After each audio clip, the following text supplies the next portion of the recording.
Roll call. Melton. Here. Palermo. Brennan. Festerson.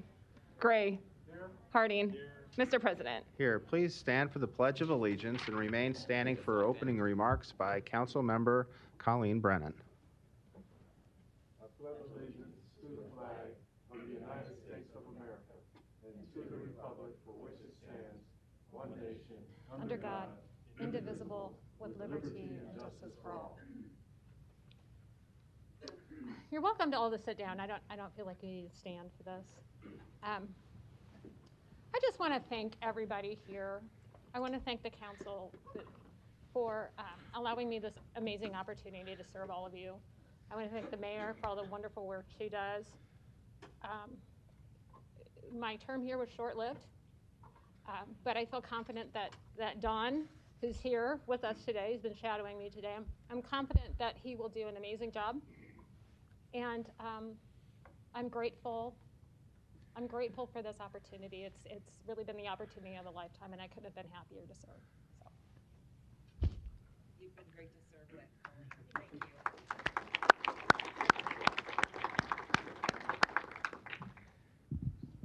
An affidavit of publication is on file for the pre-council and city council meeting, and a current copy of the Open Meeting Act is posted in a white binder on the east wall of the legislative chambers. Good afternoon, ladies and gentlemen. Welcome to this meeting of the Omaha City Council.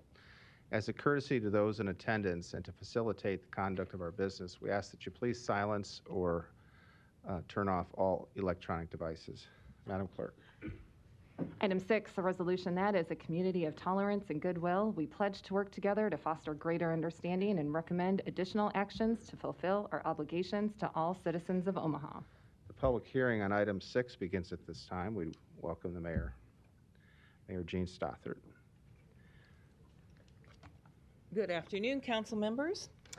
This resolution affirms our pledge to support and implement actions that reflect our commitment to diversity and to protect all citizens from hateful acts.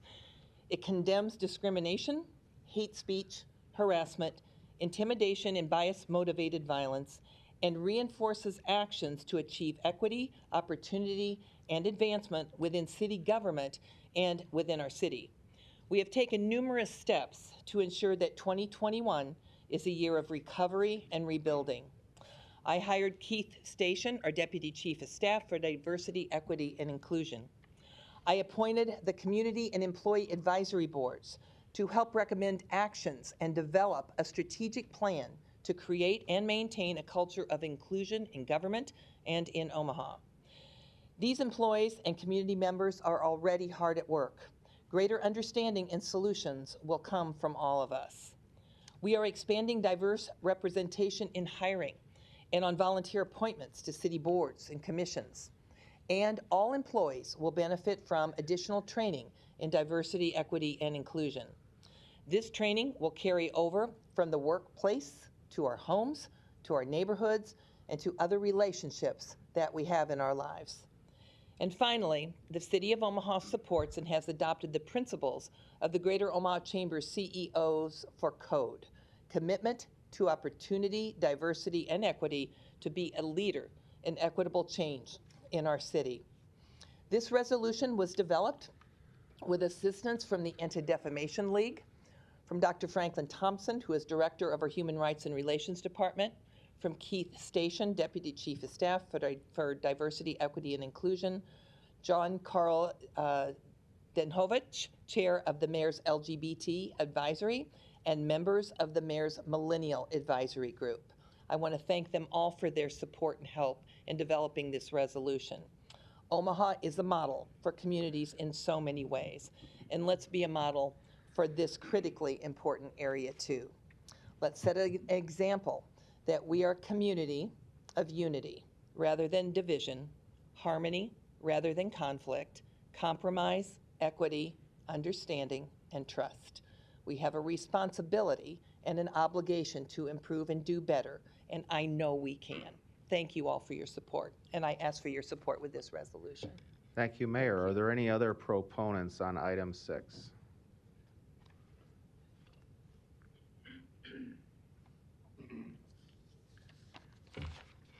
Thank you, council members.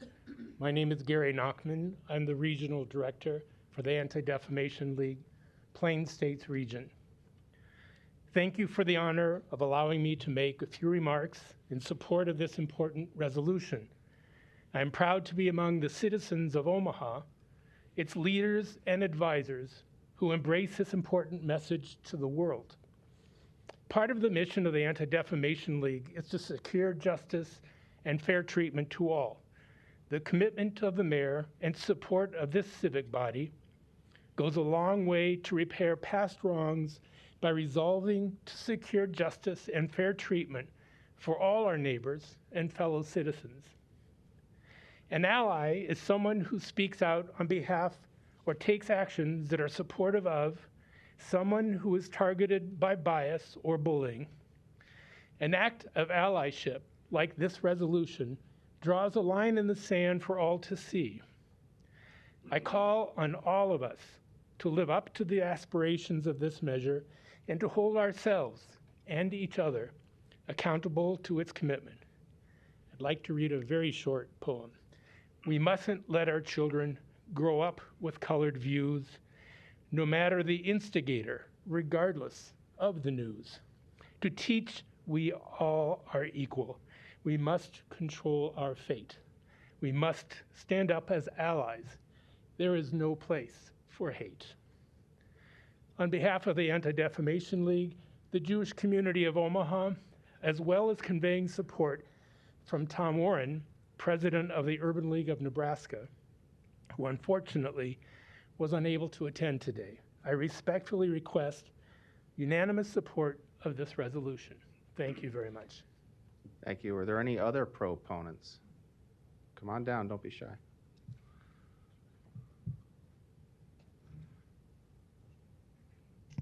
Good afternoon, council members. Thank you for this opportunity to testify. My name is Lorraine Chang, and I'm here very proud to support the mayor's anti-hate resolution as a representative of the newly formed Nebraska Asian American Leadership Alliance.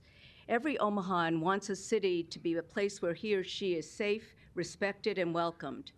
That is why it is important to declare that hate directed against any person or group on the basis of ethnicity, race, age, religion, disability, gender, or gender identity cannot be tolerated, not where we live, work, or play. Unfortunately, acts of violence, discrimination, and intimidation against Asian Americans have been escalating over the last 15 months, and not just in Texas or on the coasts, but right here in Omaha. Last February, a bomb was exploded outside the offices of the Nebraska Chinese Association. I know personally of incidents of people yelling racist slurs from their cars and leaving hateful notes of people to people of Asian descent. Sadly, much of this recent wave of anti-Asian hate incidents can be attributed to xenophobic messaging related to the COVID-19 pandemic. While it's definitely laudable to state that hate will not be tolerated, words are not enough. What actions can we take so that these words don't ring hollow? First of all, let's set the record straight. We must use facts to debunk the conspiracies, myths, and stereotypes.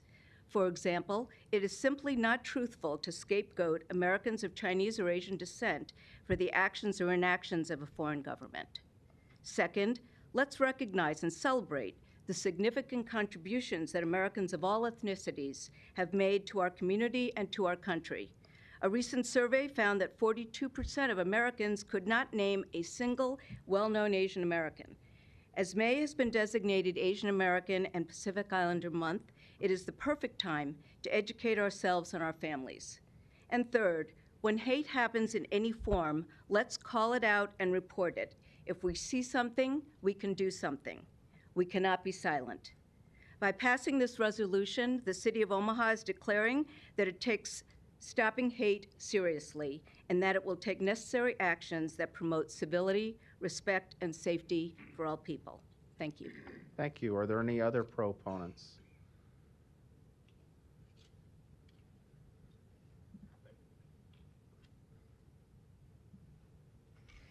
Luis Jimenez, 3306 Burt Street. Hello, councilors. My comments are also reflective of the last year.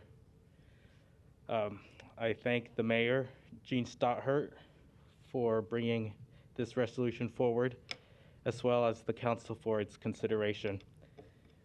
When I read the resolution, I was encouraged that it denounces misinformation and disinformation because hate does require it to take hold. I'm an immigrant.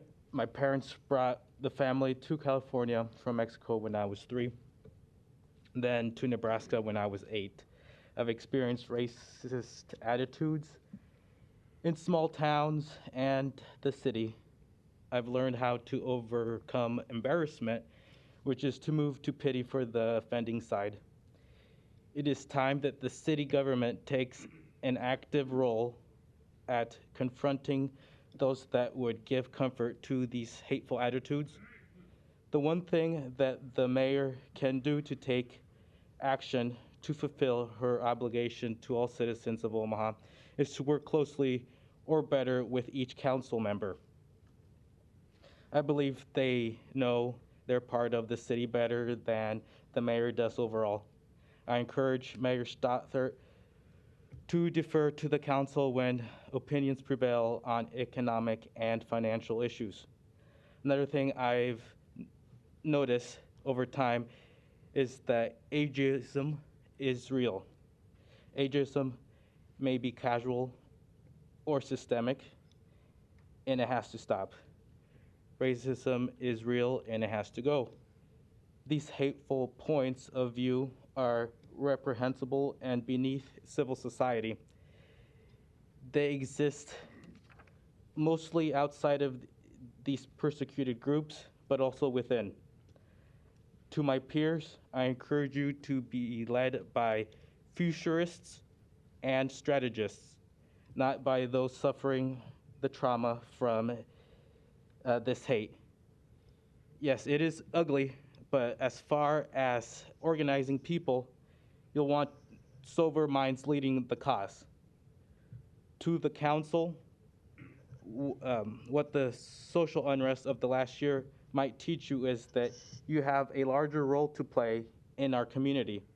All kinds of people are asking as much. Listen to them, and may the mayor listen to you. Thank you for your time. Thank you. Next proponent on item 6.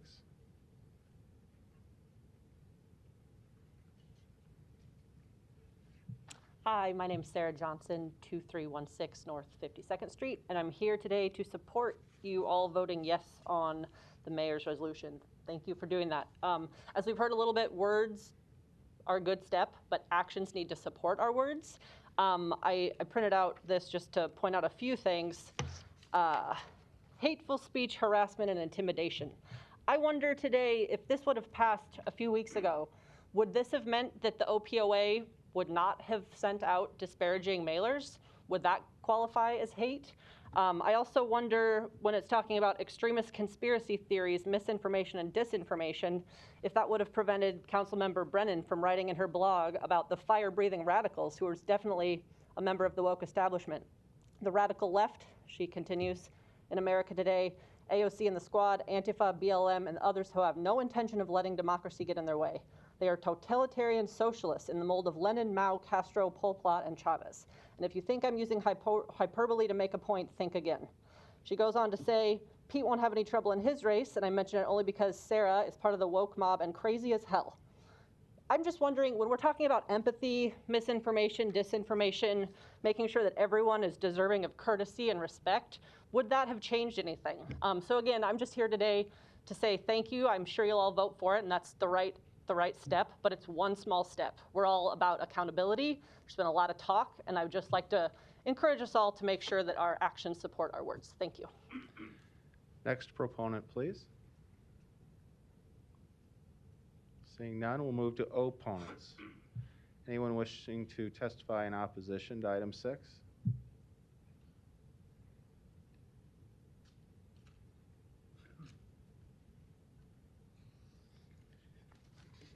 Larry Storr, 5015 Lafayette Avenue, Omaha, Nebraska, and I have some evidence to present again this week.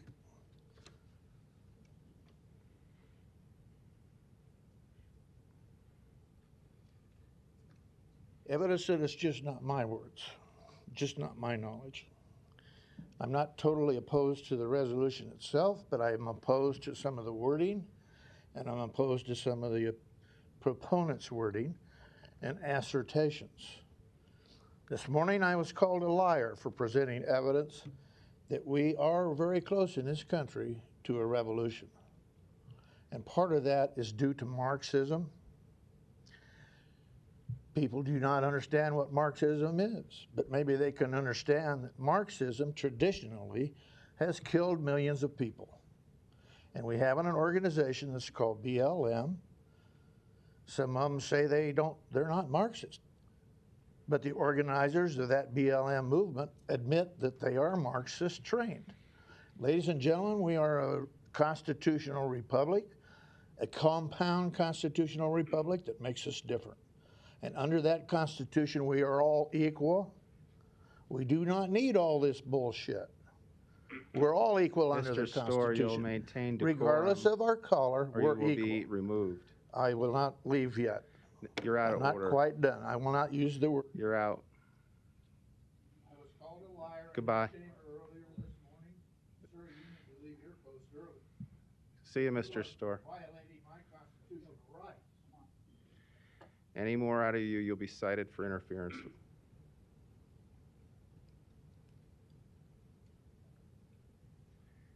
Are there any other opponents wishing to be heard? Seeing none, the public hearing is closed.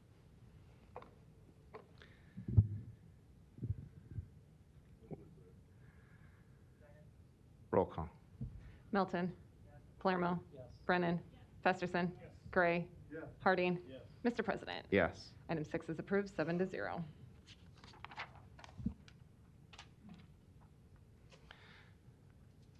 Mayor Stothert. Welcome back. Well, thank you. Public service is a privilege and a responsibility no matter how long you serve. President Jerem and Councilman Gray and I were elected to the City Council in 2009 at the same time. Since then, we have worked together to manage our city and build a strong future for Omaha and its citizens. So thank you for working for your districts for 12 years and for serving in leadership positions on this City Council. You have made important contributions that will last forever. Councilwoman Brennan, our time together has been brief. I want to thank you for representing my District 5 and also for your friendship. And I wish you the very best for your continued community service. It has always been my goal as mayor to work with the City Council and to reach consensus with all of you on important issues. And I believe we have done that. So thank you for your ideas and your opinions and your solutions. Serving on the City Council is like a part-time job with full-time responsibilities. You have all demonstrated a commitment to leadership, and I want to thank every one of you for your service. Now, there is one thing only the Mayor of Omaha can do, and that is to give a presentation to everyday people for extraordinary work. And with that, I would like to call Councilman Jerem and Councilman Gray and Councilwoman Brennan down.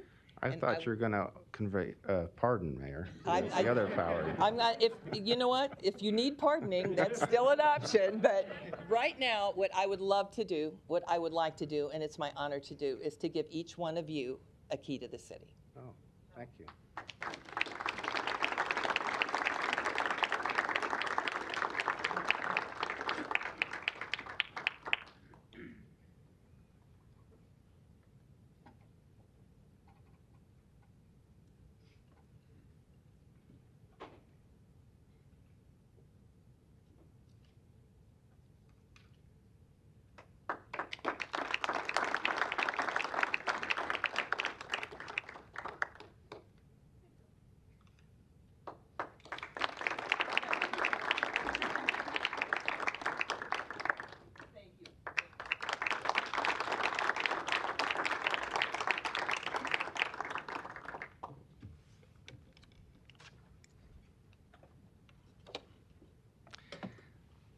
The big question is, will this get me into the parking garage? I'll never tell what it does.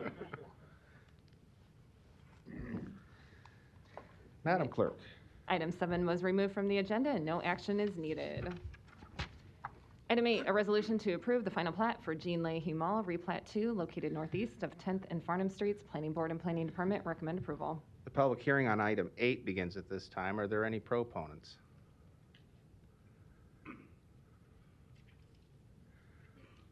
Chris Koenig, HDR, 1917 South 67th Street, on behalf of the proponent.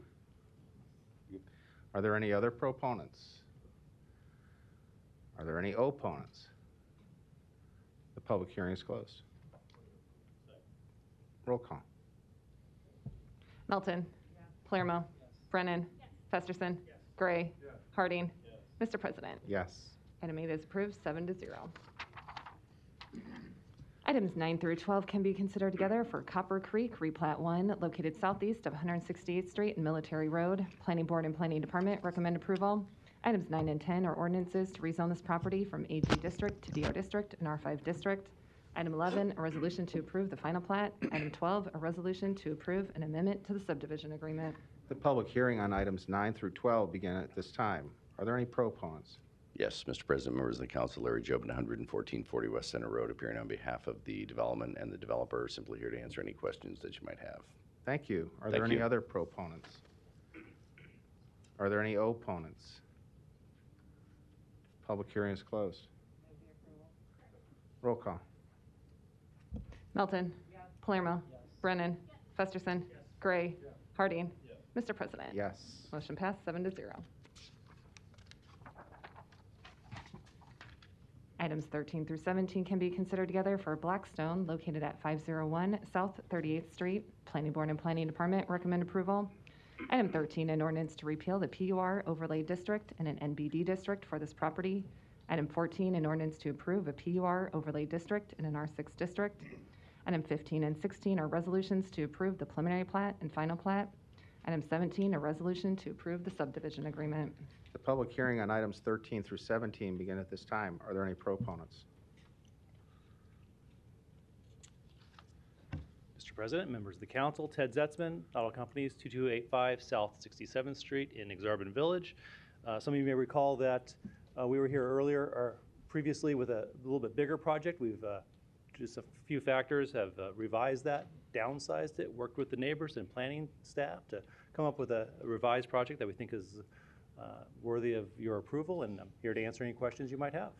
Thank you. And the neighbors have let me know they're very pleased with your change of design. Nice to hear. Thank you.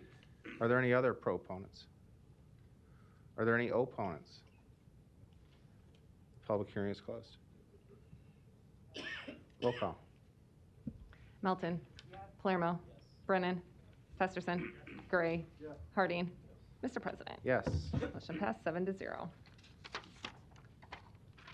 Item 18, a resolution to approve the Harrison Street, South Central, Omaha CRA for the area as described on the agenda. The public hearing on item 18 begins at this time. Are there any proponents?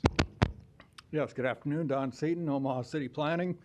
And this resolution asks the City Council to consider designating part of Omaha as a community redevelopment area, or CRA.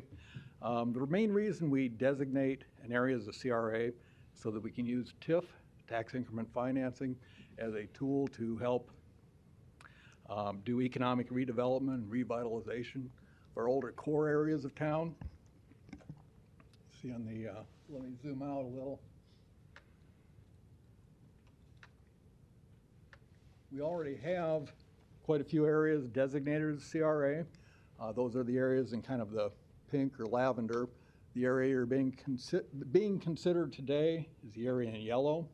Just for reference, this is 72nd Street, so it is the older portions of Omaha. Now, under state law, CRAs, or areas that are to be designated as a CRA, are designated as being blighted and substandard. Terms we really don't like that well, but in any event, each term is specifically defined in state law, and each has their own criteria. The criteria are a little bit intricate, sometimes a little convoluted. There's the definition of blighted, definition of substandard. In addition, blighted is Let me give you a better view of the area. Blighted is also divided into a Part A and Part B, so it does get very involved. There's quantifiable data that we look at, that's measurable data. There's qualitative data, such as building conditions, which is a little bit more subjective. In any event, in your packets and published online for the community are the full definitions, the criteria for meeting those definitions, and the study. And the study goes into a great deal of detail in terms of how this area meets those definitions. So I think I'll just hit the highlights, though, since it is covered in the study. In terms of the quantitative data, the area we're looking at now complies in that the population has been declining. Per capita income is lower than the city's per capita income overall. The unemployment exceeds 120% of the state's unemployment rate, and the average age of structures is greater than 40 years. So it meets, you only need to meet one of these for the Part B of Blighted, meets 4 of the 5.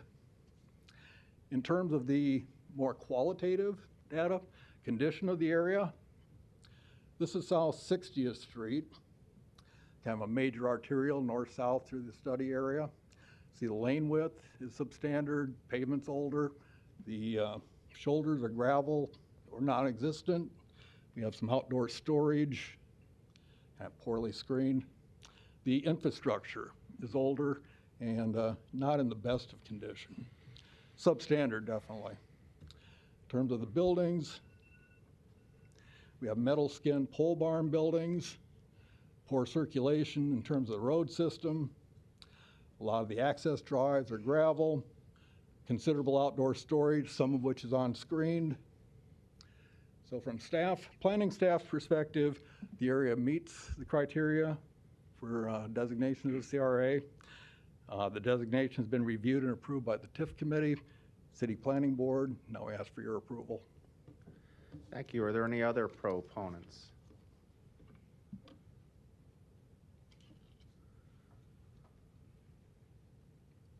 Lynn McNally, 7055 South First Street, Lincoln, Nebraska, Executive Vice President of Nebraska Horsemen, and one of the property owners in the proposed CRA.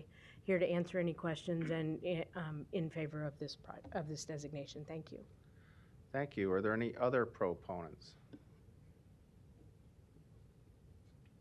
Are there any opponents? The public hearing is closed. Roll call. Melton. Palermo. Brennan. Festerson. Gray. Harding. Mr. President. Yes. Item 18 is approved, 7-0. Item 19, a resolution to approve the proposed extremely blighted areas for the areas as described on the agenda. The public hearing on item 19 begins at this time. Are there any proponents?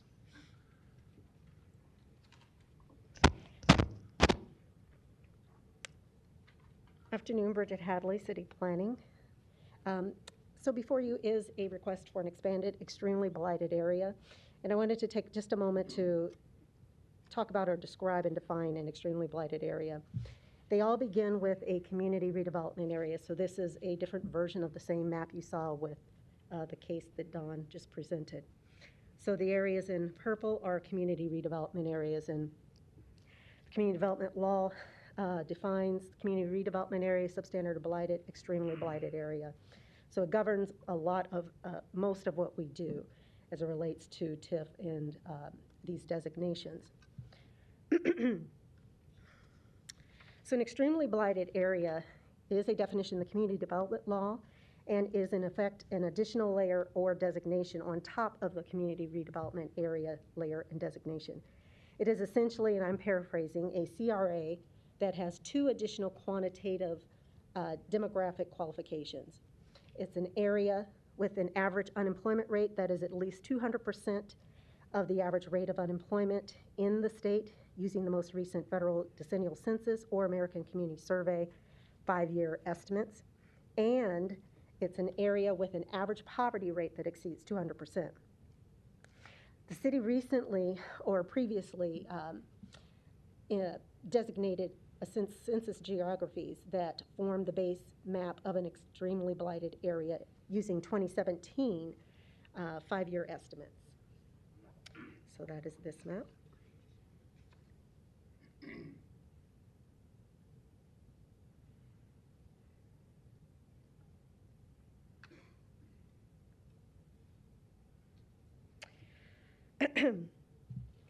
This designation, the census data was provided by David Droz of the UNO Center for Public Affairs Research. This designation was in response to a passage of a bill by state legislatures, which in effect created a provision for state income tax credit to individuals purchasing qualifying residences in areas designated as extremely blighted for the taxable years beginning January 1, 2020 to January 1, 2026. This bill also allowed for affordable housing developers to receive special funding preferences when applying to the Nebraska Affordable Housing Trust funds if the project was located in an extremely blighted area. The state legislatures recently passed and the governor signed a bill that extends the TIF term, from 15 to 20 years. So now the benefits of an extremely blighted area designation are primarily the promotion of homeownership opportunities and the state income tax credit, promotion of affordable housing development, and a longer TIF term. So now moving to this request that's before you. This is the result of a request from a project owner in the Millwork Commons area, which is just north of downtown, and it is located in Census Tract 5, Block Group 1. So what this map does is shows you this highlighted blue area is a huge census tract block group. So Census Tract 5, Block Group 1, and the project site, subject site, is located within it. They were interested in the designation, and our normal practice when we receive a request for a CRA and now an extremely blighted area is to look beyond the census geography of that subject site. And we do that because we want to look at what are some of the opportunities for redevelopment beyond that particular site. We want to make sure that there are opportunities that are going to be available for more than just one project. And we're, of course, wanting to promote and fulfill the redevelopment goals of the city. So this map also shows in the green the extremely blighted areas that already exist based on the map that I just showed you previously. So the study area, as stated, read by the clerk, essentially,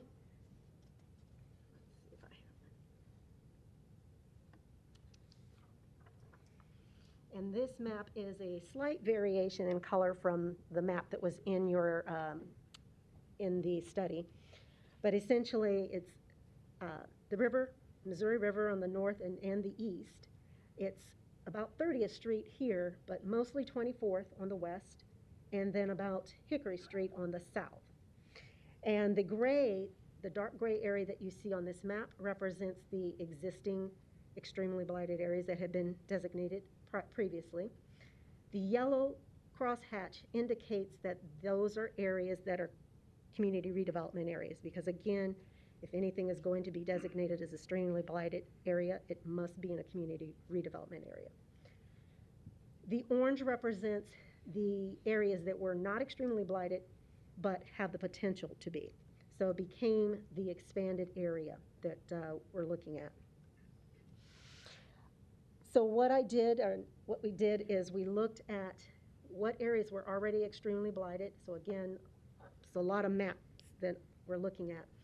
So looking here, if I switch back to this map, you can see that there's some extremely blighted areas in green, and then there are some holes. So these areas I already knew were community redevelopment areas, but they were opportunities for more redevelopment, and particularly for housing up north and in this area, even in our downtown area. So we know that the affordable housing is very, very important, and we do want to see more housing in general.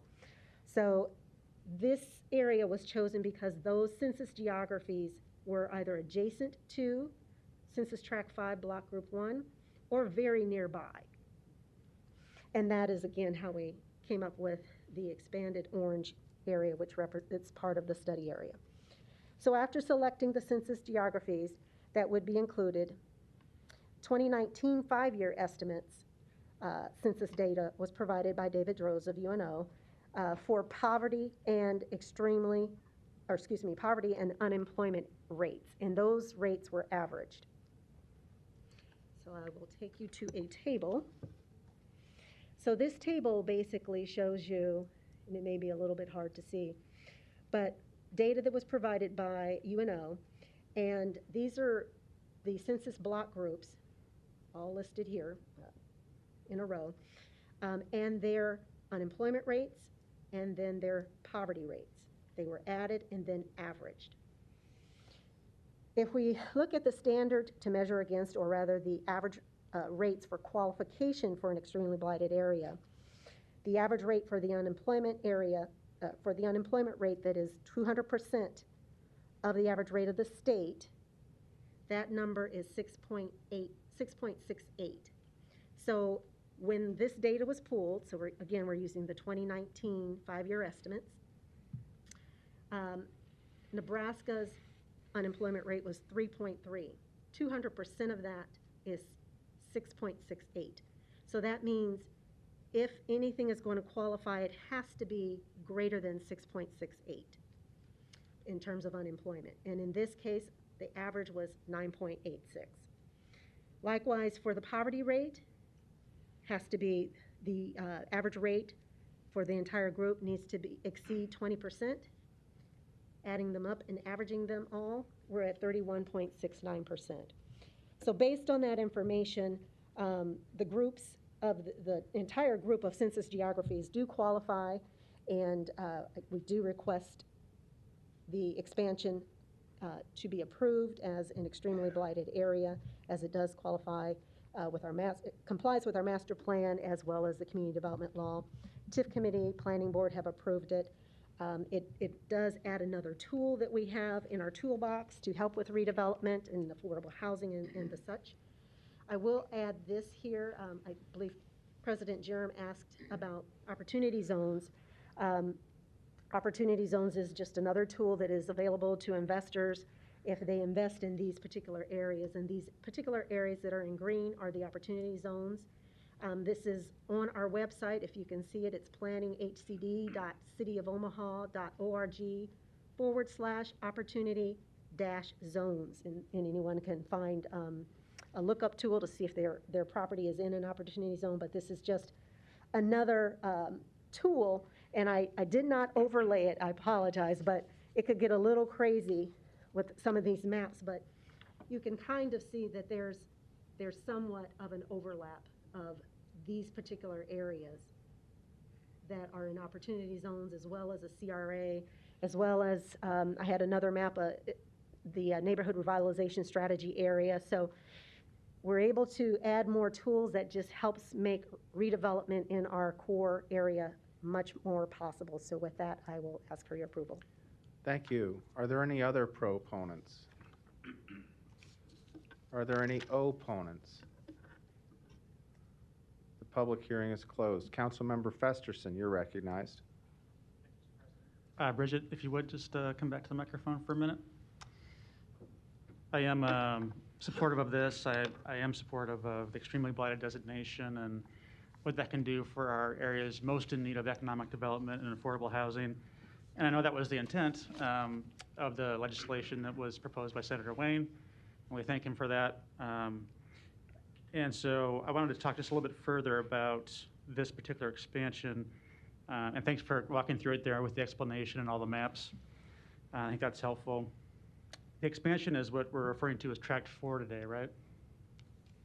No. So the expansion would be these areas that you see in orange. Mm-hmm. So that includes, and I apologize, I don't have these marked with census tract block groups, but a lot of this is census tract 5 block group 1, which was part of the requester's request. But I also looked at other areas. So some of these areas, I think that's census block group 11 or part of census tract 11 and 12. Okay. So there are various census tracts or census geographies that are a part of this expansion. Okay. And it was generated by the request of a developer to the north there, but expands to the south for reasons of it being a consistent census tract. And I think from your perspective, mirrors then the opportunity zone as well, right? Correct. I think that was the question we received in a letter from Senator Wayne and Senator McKinney, just not in opposition, but just wanting to know the rationale for it going as far south as it does to Hickory Street. And in your mind, that's the census tract, that's the opportunity zone, but also you're seeing opportunities for housing projects in that area too, right? Absolutely. With downtown is the city center image according to the master plan concept plan. And we have, with the 2030 downtown master plan, been working really hard to promote a lot of types of development, but certainly residential. And with that residential has come a lot of entertainment when we talk about the north downtown area. So we need to make sure we have affordable housing for all of our jobs, particularly service jobs, as we promote more of an entertainment venue in our downtown, Old Market, North Downtown area. So, and other jobs, just any jobs. We want to make sure that there's housing, and we definitely need to make sure there's affordable housing as well. So a good mix of housing is important. And with the extremely blighted area designation, having two of the components referring to housing, home ownership, as well as affordable housing, housing becomes very important to make sure that we can use that tool to promote housing there. Okay. And obviously, by the data you just walked through, you're confident this fits that criteria. Yes. All right. Thank you, Mr. President. I'd motion to approve. Roll call. Melton. Palermo. Brennan. Festerson. Gray. Harding. Mr. President. Yes. Item 19 is approved, 7-0. Item 20, a resolution to approve the Mastercraft Building Tax Increment Financing Redevelopment Project Plan located at 1111 North 13th Street in an amount up to $1,595,000. The public hearing on item 20 begins at this time. Are there any proponents? Yes, good afternoon. Don Seaton from the Omaha City Planning Department. On behalf of the project, the Mastercraft Building project will renovate a presently unusable 12,000 to 15,000 square foot portion of the building. Mastercraft Building is in the Millwork Commons area, kind of an up-and-coming area where we've seen a lot of good things happening just kind of north of the TD Ameritrade Stadium. With your action on the previous item, this project is within an extremely blighted area. This will be your first TIF project, if approved, to have a 20-year TIF term. Project costs are a little north of $19 million. In terms of hard construction costs, they're looking at $4.6 million. About 3.5 of that is going to go into, at the south end of the site, south of the building, into a public green space. It's being designed and built as an amenity or an attraction to help enhance the entire Millwork Commons district. About $3.5 million in just the green space construction. They will be dedicating a public access easement for this area of about 1.2 acres to ensure that it is eligible for receiving TIF funding support. Developers Black Dog Management LLC, managed by Paul G. Smith. This project meets the TIF program requirements. It's an appropriate land use for the area, complies with the city's master plan, and we ask for your approval.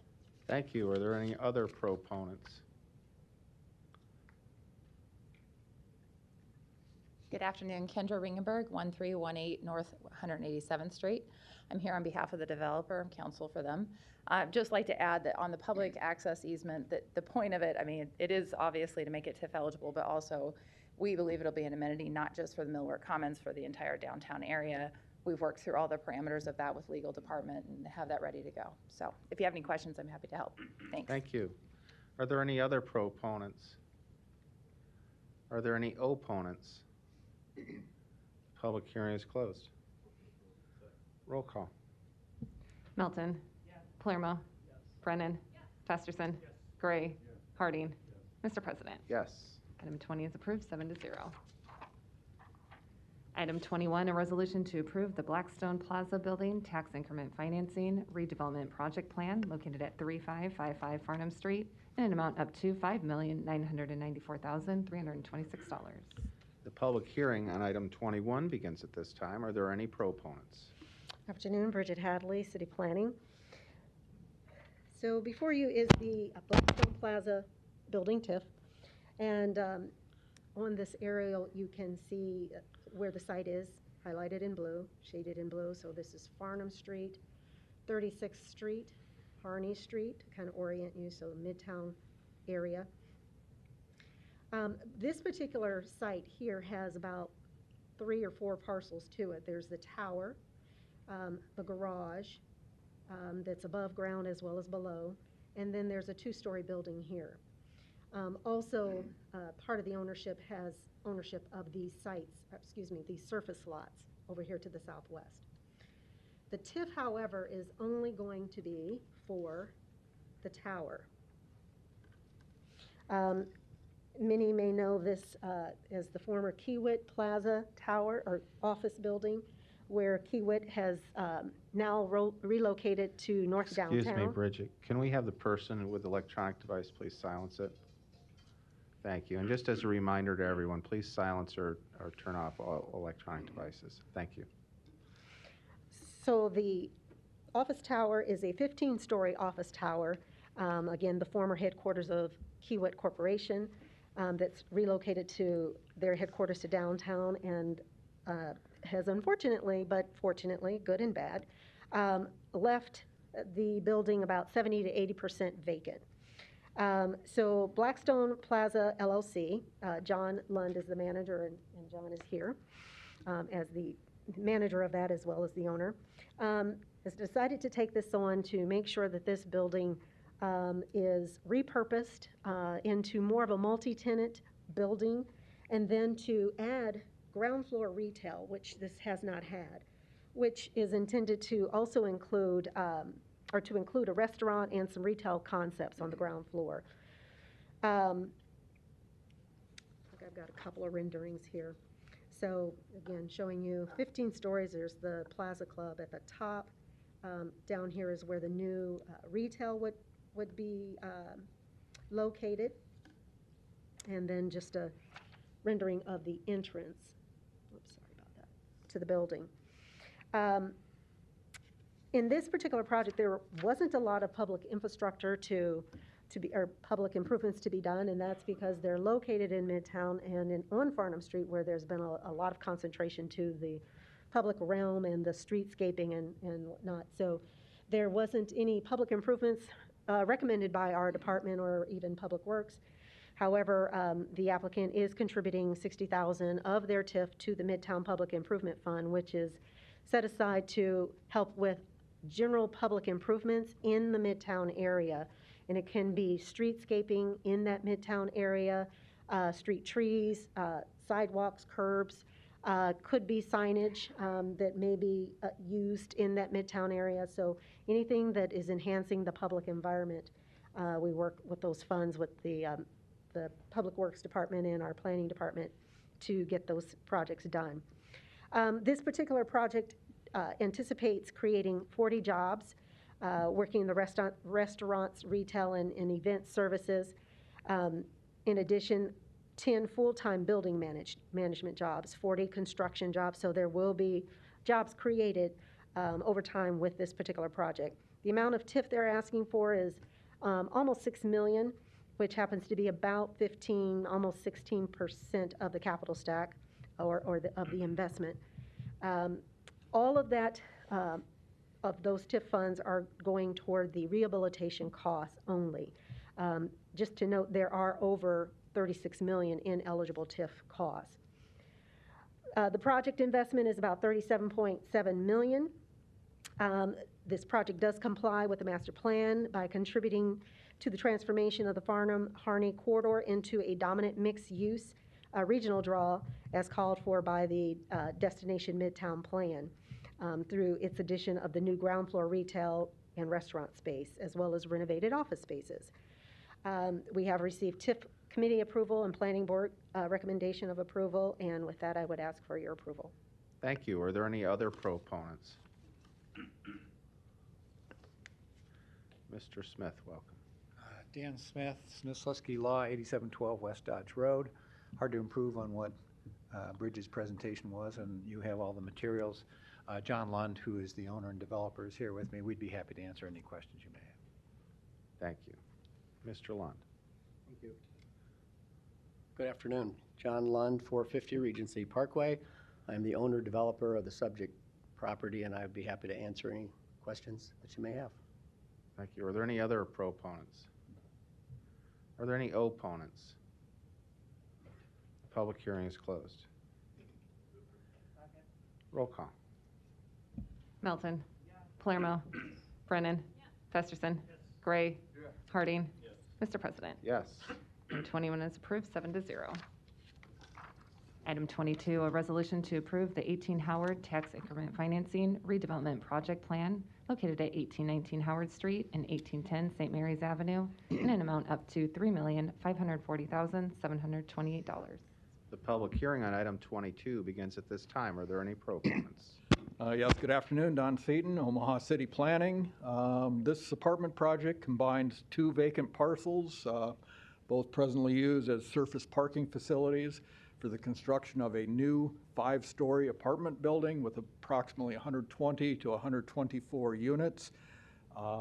This is located at 18th and Howard, just a short distance south of where we're at the moment. This is a mixed income apartment project, so it's an affordable housing project for downtown. Something we definitely appreciate, and the mixed income is also really a good feature of this particular project. There will be market rate units, but there will also be units that are financed with LIHTC, that's low-income housing tax credits. That means that the tenants of the LIHTC finance units need to be income qualified, so they're moderate to lower income tenants for the LIHTC units. And out of the 120 to 124 units in the building, about 74 of them will be the LIHTC affordable housing units. The developer is 18 Howard LLC. It's managed by Neeraj Agarwal. Total project cost is approximately $41.4 million. The request for TIF support is $3,540,728. Project meets the criteria for the city's TIF program. It's really a good use, I think, and a good addition for this portion of downtown. It's an appropriate land use, and it complies with our city's master plan. We ask for your approval. Thank you. Are there any other proponents? Are there any opponents? The public hearing is closed. Roll call. Melton. Palermo. Brennan. Festerson. Gray. Harding. Mr. President. Yes. Item 22 is approved, 7-0. Item 23, a resolution to approve the Outlook Properties Industrial Tax Increment Financing Redevelopment Project Plan located at 6935 F Street in an amount up to $1,166,829. The public hearing on item 23 begins at this time. Are there any proponents? Yes, good afternoon. Once again, Don Seaton, Omaha City Planning.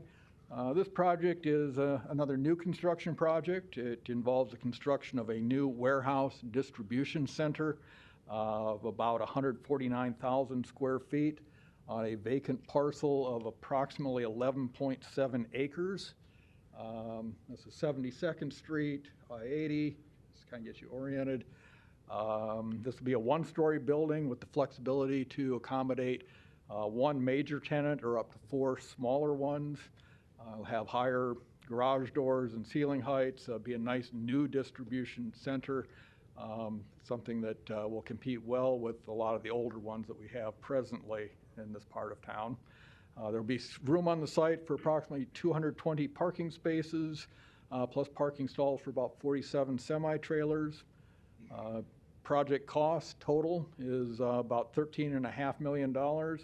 The Developers requesting $1,166,829 in TIF support. The developer helping the project is the White Lotus Group, working on behalf of the owner, which is Outlook Properties East 72 LLC.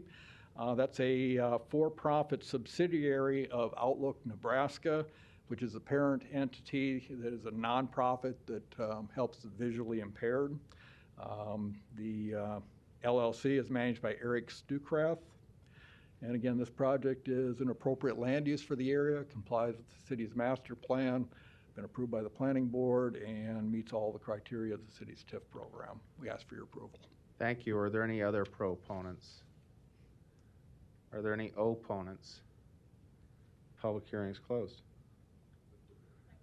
Roll call. Melton. Palermo. Brennan. Festerson. Gray. Harding. Mr. President. Yes. Item 23 is approved, 7-0. Item 24, to consider a Class C liquor license application for Main Street Cellar located at 2714 North Main Street. The public hearing on item 24 begins at this time. We have the applicant, Mr. Ford.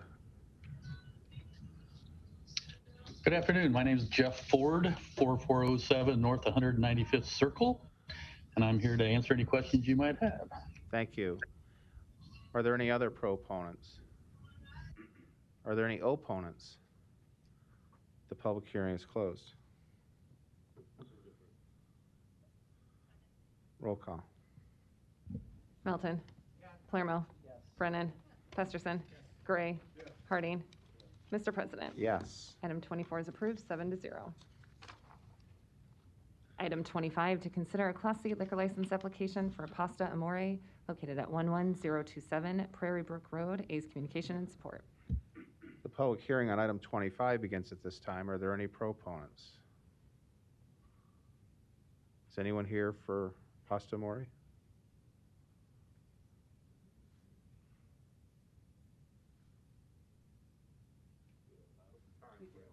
We have time. Roll call. Melton. Palermo. Brennan. Festerson. Gray. Harding. Mr. President. Yes. Motion passed, 7-0.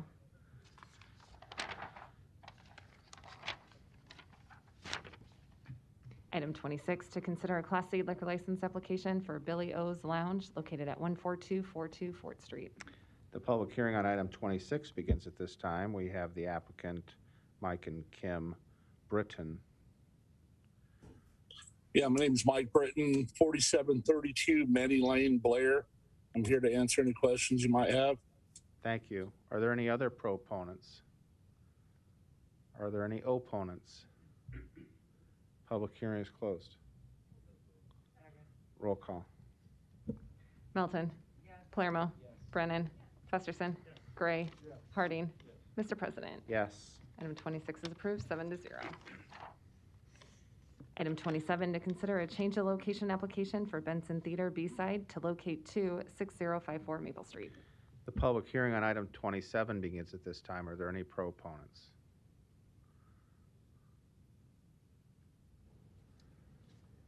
Afternoon, I'm Aaron Weiner, 2708 North 53rd Street, Omaha, Nebraska. Here as a proponent. I'm a former board member of Benson Theater and glad to answer any questions that I could answer. Thank you. Thank you. Are there any other proponents? You might stick around.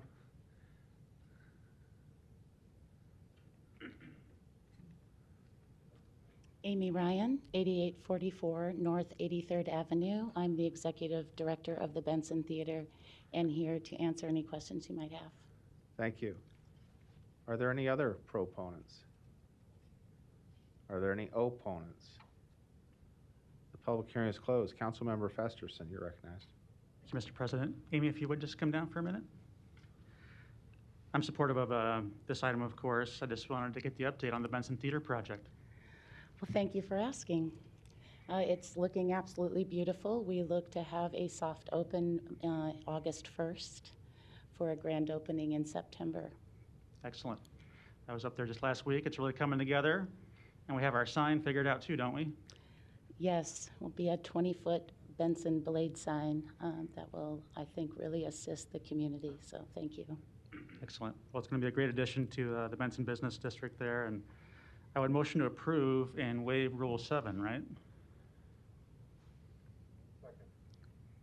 No further lights, roll call.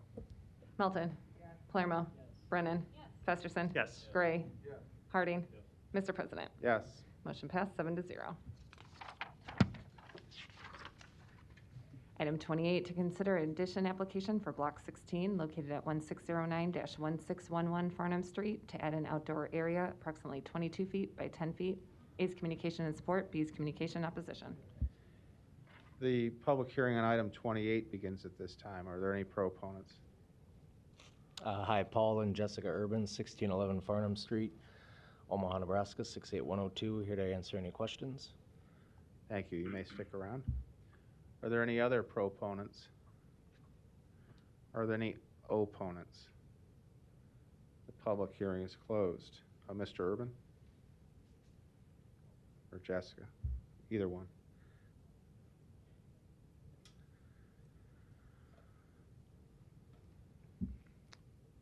Whenever we receive applications regarding liquor licenses, we get a report from the finance director in his department in terms of occupation taxes, delinquencies, and things like that. And they report that there is a restaurant tax balance outstanding on your establishment. And so have you been made aware of that by the finance department?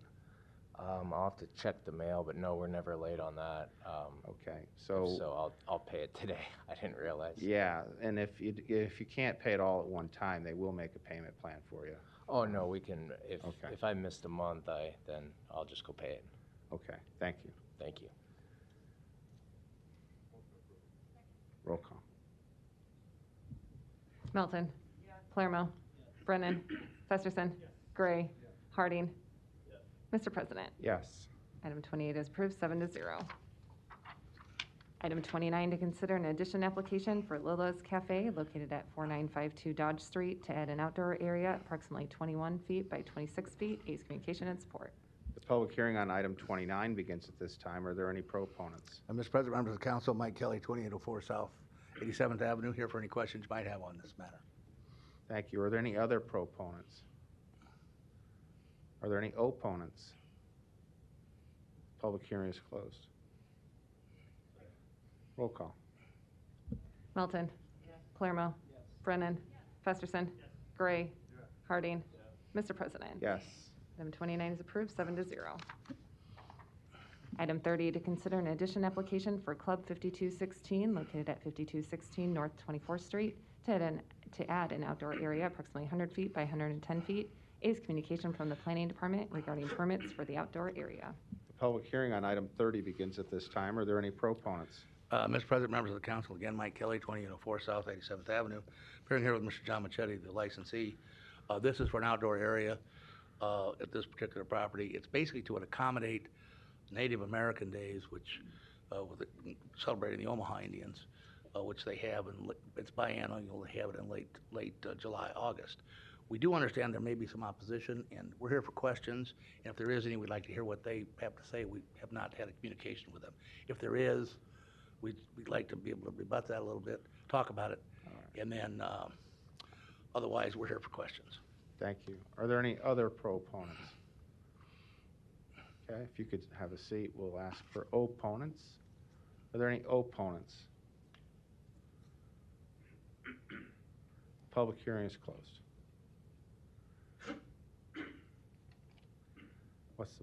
Councilmember Gray, you're recognized. Thank you, Mr. President. And I just wanted to let people know, first of all, that this club has been, for the last couple of times, has been the headquarters for the Native Omaha Club. It's the Native Omaha Club, and the Native Omaha days when the Native Omahans come to town, and this year is that year. And so I'm very appreciative of the Kurt and the folks continuing to be supportive of this biannual effort that goes on every year, and it's really a great treat for everyone, and thanks a lot for continuing to do this. And motion to approve subject to getting the permits. Right, we understand that. Roll call. Melton. Palermo. Brennan. Festerson. Gray. Harding. Mr. President. Yes. Motion passed 7-0. Item 31, to consider a special designated liquor license application for Omaha Festival for events at Stinson Park, located at 6707 Center Street, for an outdoor concert on Saturday, July 31st from 2 p.m. to midnight, with music ending at midnight. The public hearing on item 31 begins at this time. We have the applicants, Ms. Martin and Ms. Cox. Welcome. Hi, this is Lauren Martin, 725 North 14th Street in Omaha. I'm the executive director and here to answer any questions you might have. Thank you. Are there any other proponents? Are there any opponents? Public hearing is closed. Councilmember Harding, you're recognized. Thank you, Mr. President. I'll leave most of the comments to the more musically inclined Councilman Festerson, but I do want to say that this is truly a sign that we are coming out of the woods, and knowing that we are going to have Maha Festival again could not make me any happier, and glad to see it back. Thank you. Thank you. Councilmember Festerson, the percussionist. Thanks, Mr. President. And for a non-musician, that was very well said, Councilman Harding. I'm not sure I can say that better. We are excited to see this return. Lauren, you want to talk a little bit about just what's different this year? Obviously, it's one day, but anything else you want people to know? Thanks for the opportunity for this. We are equally thrilled to be back. It was a kind of prolonged period of uncertainty, and so we did make the decision, though we've been a multi-day, multi-venue event for the last few festivals prior to 2020, we realized that going fully outdoors, committing to one day, really maintaining the core, as well as implementing safety measures such as allowing all attendees the ability to remain physically distanced, increasing sanitization measures, things like that, were all going to make the event an incredible celebration to bring the community together, as well as one that is not negatively impacting public safety. So thank you so much. Yeah, I think everybody's really excited to have this back and to see some live music. Can you tell us when you're going to announce your headliners?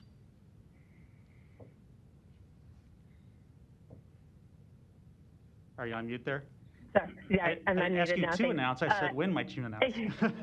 We are announcing tomorrow evening at 7 p.m. So this is perfect timing, and I feel like the excitement's kind of bumbling out of me now. Excellent. We look forward to hearing it. And I should note, in addition, I should have noted also on the previous item, number 29, what that is also a reopening of a cafe and the soon-to-reopen Dundee film streams. So this is all very exciting, several of these items we have on the agenda today. And I would, of course, motion to approve number 31. And I'll just say, in all the years I've been on the council, I think I had one complaint when there used to be, before the UNO Arena went in. And 2 years ago, I had as many complaints as last year, 0. So, and we know why there were none last year. So you do a very good job in managing your event and keeping your neighbors happy and including them in your plans. So thank you to all you do. Roll call. Melton. Palermo. Brennan. Festerson. Gray. Harding. Mr. President. Yes. Item 31 is approved, 7-0. Item 32, a resolution to set a hearing to determine if the Class I liquor license held by the Good Life Sports Bar and Grill, located at 1203 South 180th Street, should be revoked. The city prosecutor's, city attorney's office will present first. Mr. Wiesen.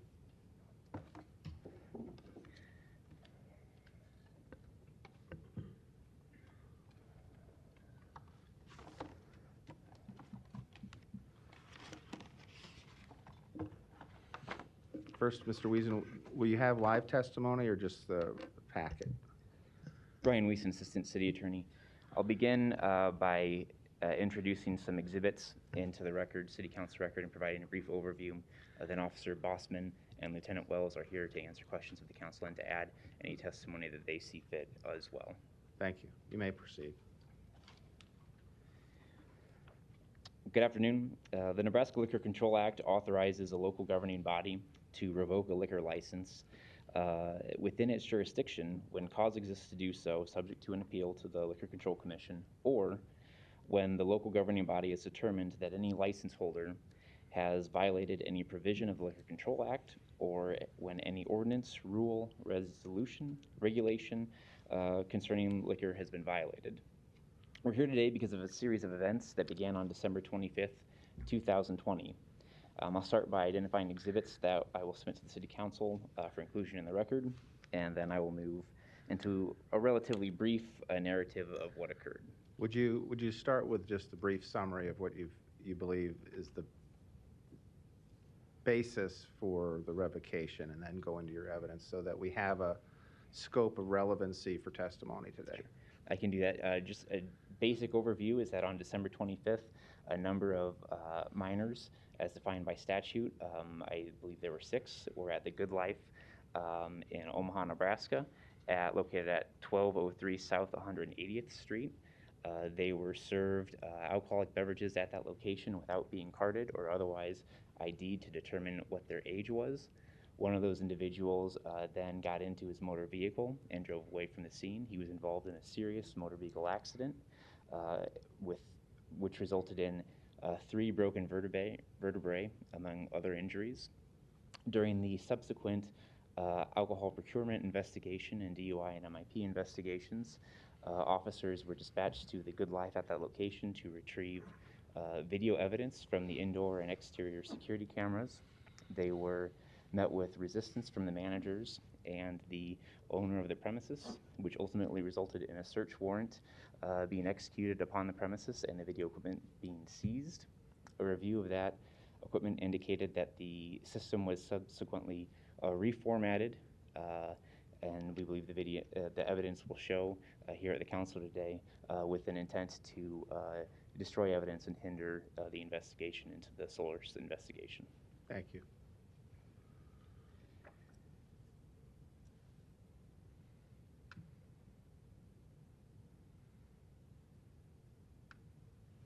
The first item, which has been marked as Exhibit 1, is a 5-page police report into the DUI and MIP investigations, and I'll refer to this interchangeably along with the other exhibits. The second documentary evidence, marked as Exhibit 2, is a subpoena from the county attorney directing that Chad McMahon, or the custodian of records of the Good Life Sports Bar and Grill, is directed to provide interior and exterior video from 1203 South 180th Street for the entire day of December 25th, 2020. The third piece of evidence for the record, marked as Exhibit 3, is a police report detailing the evidence destruction investigation, and that is a 3-page report. What has been marked as Exhibit 4 is a supplementary 1-page report detailing the evidence destruction investigation. What has been marked as Exhibit 5 is again another 1-page supplementary report detailing the DUI and alcohol source investigation. What has been marked as Exhibit 6 is a 3-page report detailing the digital forensic analysis that was conducted of Chad McMahon's, the proprietor of the Good Life cell phone, when it was seized for investigative purposes.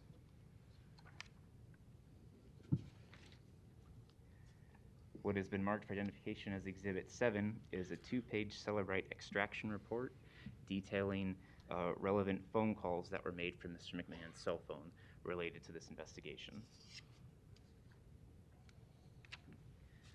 What has been marked as Exhibit 8 is the tavern report that was issued for this incident.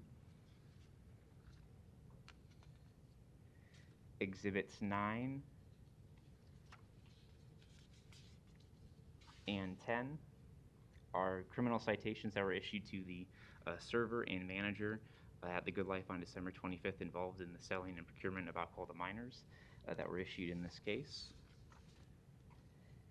And what has been marked as Exhibit 11 is a criminal complaint filed in Sarpy County detailing charges of first-degree assault, a Class 2 felony that were filed against Mr. McMahon relating to an April 2nd, 2021 incident. Okay, so criminal citations to the manager and the server for serving a minor, criminal complaint in Sarpy on a different event, but no criminal complaint related to the evidence, correct? Related to the evidence destruction at this time, that is correct. Okay. I additionally have a flash drive marked as Exhibit 12, which contains 2 brief body camera video clips detailing statements that Mr. McMahon made to Officer Bozeman at various times of the incident, and I'll play those clips as well during my review of the timeline of events.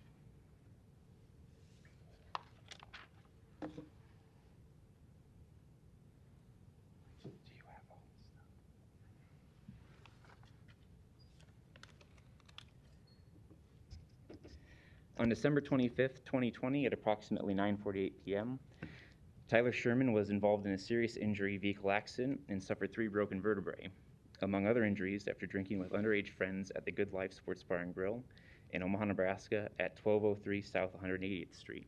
This information could be obtained from Exhibits 1, 3, 8, 9, and 10. Then at approximately 10:39 p.m. on December 25th, Tyler Sherman's father, Scott Sherman, left the scene of the accident where he had arrived near 138th and Q Street and drove to the Good Life to confront the manager on duty at the time. This information can be found in Exhibits 1 and 3. Scott Sherman arrived at the Good Life and confronted the manager on duty, Dan Satterley, notifying him that minors had been drinking without being ID'd or carded at the Good Life, informing him that one of those minors had been involved in a serious injury automotive accident, and demanding to see security camera footage from the bar. And I have this tabbed and highlighted for the council to see. It's from Exhibit 1 on page 4.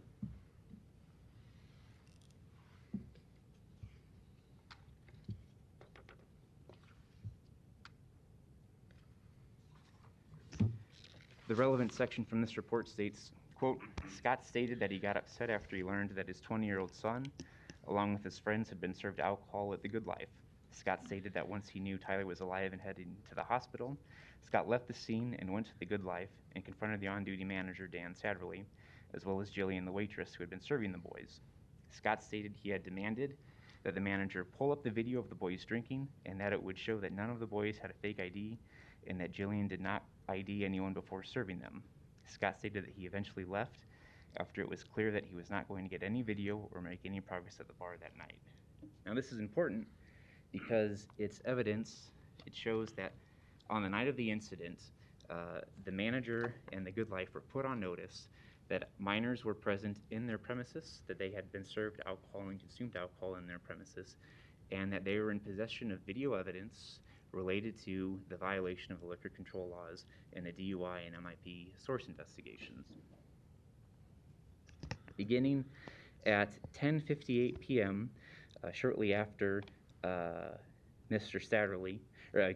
Sherman was at the Good Life, and ending at 11:18 p.m., 7 calls were exchanged between the manager, Dan Satterley, and the owner of the Good Life, Chad McMahon. 4 of these were missed calls, and 3 of these calls were completed, totaling 7 minutes and 57 calls of speaking time. And we have this information from Exhibit 7, the Celebrite extraction report of Mr. McMahon's cell phone. These phone calls are documented beginning on page 2 at line 15 and going up through page 1 on entry number 9. These are the phone calls that indicate communication on that evening shortly after the incident occurred between Mr. McMahon and Mr. Satterley, we believe indicating an evidence that Mr. McMahon was notified of the incident at his establishment, and he was made aware of the demand to see video evidence at that time. Then on December 30th, 2020, Officer Mike Bossman was charged with investigating the incident and obtained a subpoena for video evidence from the county attorney's office and went to the Good Life to serve it upon Chad McMahon, arriving at approximately 10:49 a.m. This information can be found in Exhibits 1, 2, and 3.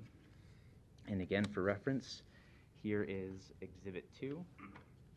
The highlighted portion directs Mr. McMahon to provide interior and exterior video from 1203 South 108th Street location for the entirety of the day of Friday, December 25th, 2020. So that's 5 days later? That's correct. Officer Bossman met with the manager on duty, who was Andy Foucher, who informed Officer Bossman that Chad McMahon was out of town. This information can be found in Exhibits 1 and 3. Andy Foucher called and spoke to Chad McMahon, and they communicated twice while Officer Bossman was in the presence of Mr. Foucher on December 30th, 2020. Mr. Foucher eventually relayed to Officer Bossman that Chad McMahon did not want anyone accessing the video recording system other than himself. And this information can be found on Exhibits 1 and 3. And then again, the Celebrite call log information can be found on Exhibit 7. After Officer Bossman left the Good Life, Chad McMahon called Andy Foucher, who was the manager on duty who Officer Bossman spoke to, and spoke to him for 3 minutes at 11:08 a.m.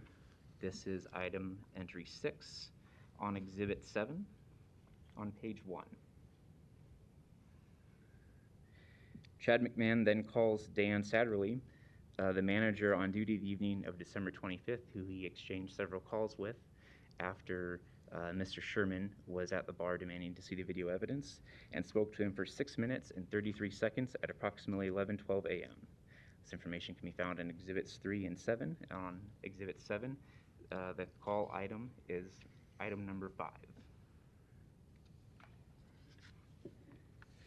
Then, at approximately 11:19, 30 minutes after Officer Bossman showed up at the Good Life with a subpoena for video evidence, Mr. McMahon placed a call to an individual listed in his phone as Aaron Audio Visual, an individual who we know is Chad McMahon's security IT specialist. The call lasted for 2 seconds. This can be found in Exhibit 3 and Exhibit 7, line item 4. What's his name? It's listed as Aaron Audio Visual in the call logs. And what's the full name? Aaron Foray, I believe. The security system IT specialist then immediately called Mr. McMahon back at 11:20 a.m., and the two speak for 3 minutes and 53 seconds. This information can be found in Exhibit 3 and Exhibit 7.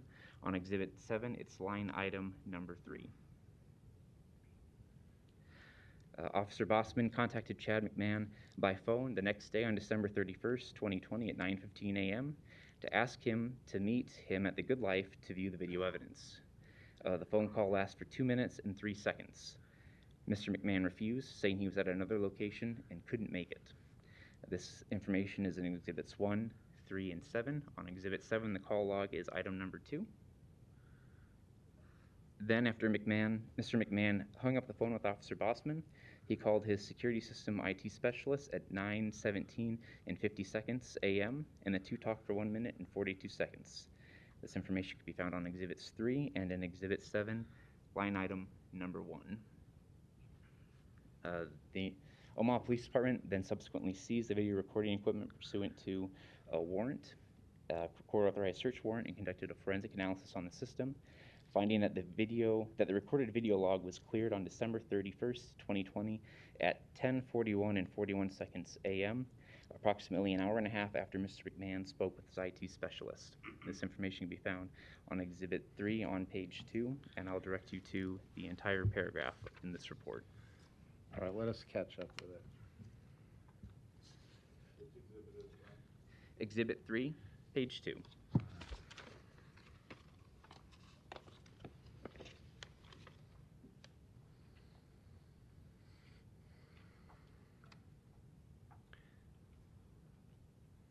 Which paragraph you're going to be? It'll be the highlighted paragraph in the highlighted on the screen in the middle. It's not highlighted, I believe, on the copies. The one that starts the Omaha Police Department Forensic Squad? That's correct. Okay. The Omaha Police Department Forensic Squad analyzed the DVR system that was seized from the Good Life. The recorded video log shows that the log was cleared on December 31st, 2020 at 10:41:41. On 12/31/2020 at 10:42:41, the log shows a local user logged in as admin doing a search of the DVR system from 12/31/20 at 12 o'clock a.m. to 12/31/2020 at 11:59:59 p.m., which indicates an intentional act of searching for saved recorded video.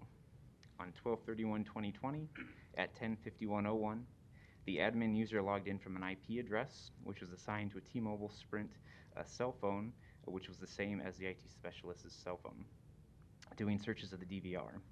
The affiant officer counted at least 8 recorded searches during this particular remote login session.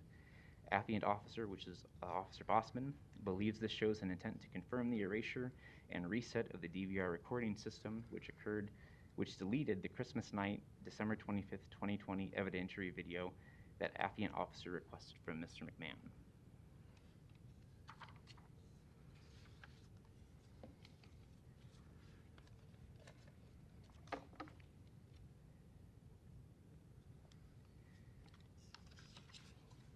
In addition to this general timeline and overview, there are other exhibits that detail an intent to interfere with and impede the investigation. On Exhibit 4, details a phone call that Lieutenant John Wells had to make to Mr. McMahon, who had attempted to contact 2 other officers to seek information and question and interfere with the investigation. What is that? I didn't hear that. So I'll read the relevant portions. What exhibit are you on? Exhibit 4.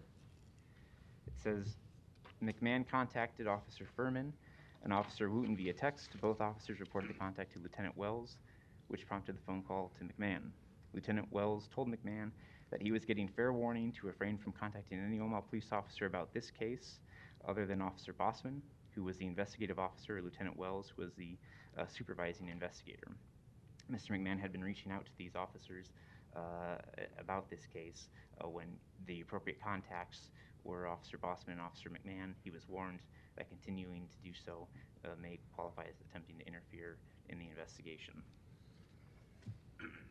Additionally, when Officer Nielsen was attempting to complete the tavern report, he contacted the Good Life and spoke to the manager on duty to get information for the tavern report. And the relevant portions of this report state that reporting officer contacted the manager on duty, Dan Satterley, who put reporting officer on hold and answered the phone after moving to what was possibly an office phone. At some time during the conversation with Satterley, the phone call must have been placed on speakerphone, and another person was included in the conversation. The name of the second person was possibly Chad. Reporting officer heard the second person become argumentative with reporting officer on the phone and began to make statements about having Todd on his cell phone and he would be calling Todd, and he guaranteed that he would not be getting a tavern report. Clearly, this attempt at intimidating the officers and an attempt to prevent them from filling out the tavern report and completing their investigation was unsuccessful.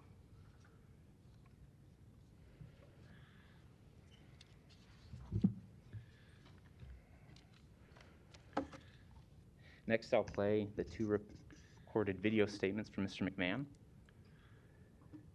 Both are short clips and have Mr. McMahon making statements indicating that if he would have provided the video evidence to the officers, he would be self-incriminating himself. Hey, I wish it wouldn't have had to come to this. No, I know. All you would have had to do is let me look at the video. I know. Or show me that it was deleted or had written over if that is in fact the case. I apologize. I don't like doing all of this either. Well, I know. And you told me you were going to have your IT guy call me. No reason why. I 100% talked to him. I said, will you give this guy a call? Obviously, he has a light. It's holidays. He didn't know what it was all. I just said, hey, can you go up here and meet this guy? He wanted some of the footage. I didn't know how serious it was. When the police are asking you for video about something, I'm pro-police. I understand. I understand all that. I don't need the caveat. I'm just saying, when the police are here asking you for video for something from your business, if in fact you're pro-police, I would think, hey, by God, come on in and look at it. Self-incriminate myself. You told me nothing happened. Well, nothing did. Okay, then why would you self-incriminate yourself? Well, and this is just an honest question. What happens in places that don't have cameras? I mean, there's no law that says I have to have a camera. I just feel like, no, I'm more than happy, like I said.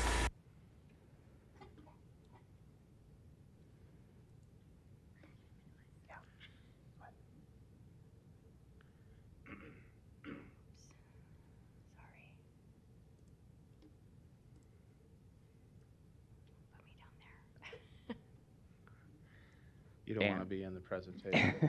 That's our deputy clerk. And the second clip. Oh, what? A kid came in, left my establishment, got in a car wreck. Right. As you said, it's really not that big of a deal, but you turned it into a huge deal. By doing what? I mean, the only thing I said on the cameras was the only good that can come out of it, right? It's nothing for me.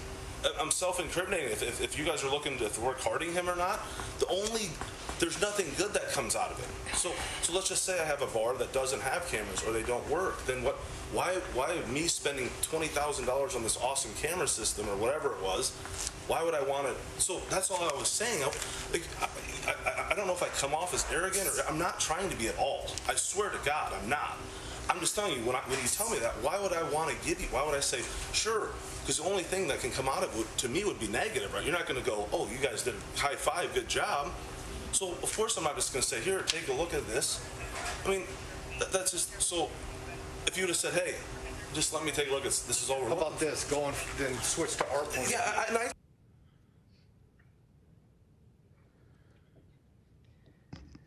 So there are multiple potential issues here. The conduct that's in these reports can evidence that the license holder or its owner, agents, and employees has showed evidence of a violation of Nebraska Liquor Control Commission Rule and Regulation 019.01A, sale to a minor, 019.01B, minor in possession with licensed premises, 019.01G, entry into a licensed premises by a law enforcement officer, 019.01N, sale to a visibly intoxicated person, violations of Omaha Municipal Code Section 15-4, sale to minors or incapacitated persons, violation of Omaha Municipal Code Section 20-21, obstructing law enforcement officer or firefighter. Additionally, there are 2 currently pending criminal cases against Dan Satterley, the manager on duty the night of December 25th, and the server, Jillian Carson, under CR 216712 and CR 216343 for a violation of Nebraska Revised Statute 53-180, sell to a minor or incompetent. And each case has 6 counts of procuring or selling alcohol to a minor, each of which is a Class 1 misdemeanor. The resolution that's presented before the council today is not to determine whether or not the license should be revoked. It's to determine whether or not there is enough merit in the allegations that have been made to warrant a formal revocation hearing. If the council approves the resolution today, that formal revocation hearing will be set. It will be set next Tuesday, and full due process protections will kick in at that point. There's a procedure for the hearing set forth in the Omaha Municipal Code. If the resolution is passed, likely tomorrow, the city clerk will send formal notice of the revocation hearing to the license holder and his attorney, detailing the charges set forth and the process that will take place. And then the council will determine at that hearing whether or not there's enough evidence to formally revoke the license. I am here for any further questions. Officer Bossman and Lieutenant Wells are also here if they want to provide additional context or to answer questions from the council as well. Well, let's start with Lieutenant Wells. Do you wish to add anything? Not at this time, Mr. President. Thank you. Officer Bossman, do you wish to add anything?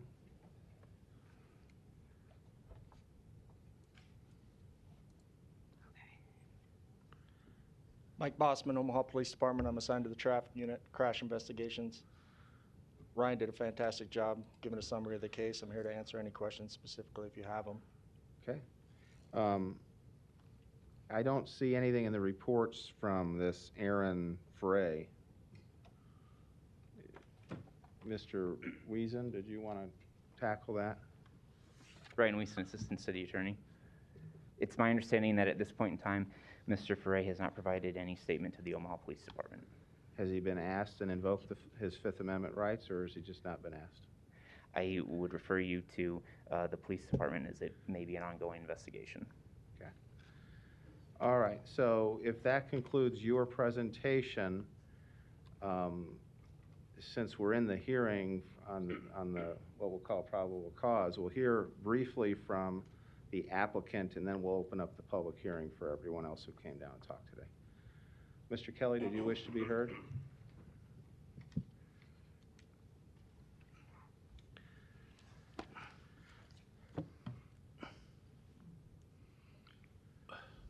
Mr. President, members of the council, Mike Kelly, 2804 South 87th Avenue. Appearing here on behalf of Mr. McMahon, who's here.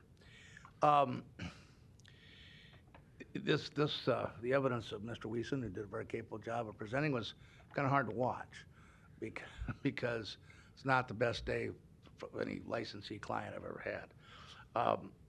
There's no question that he didn't handle this the best way he could have.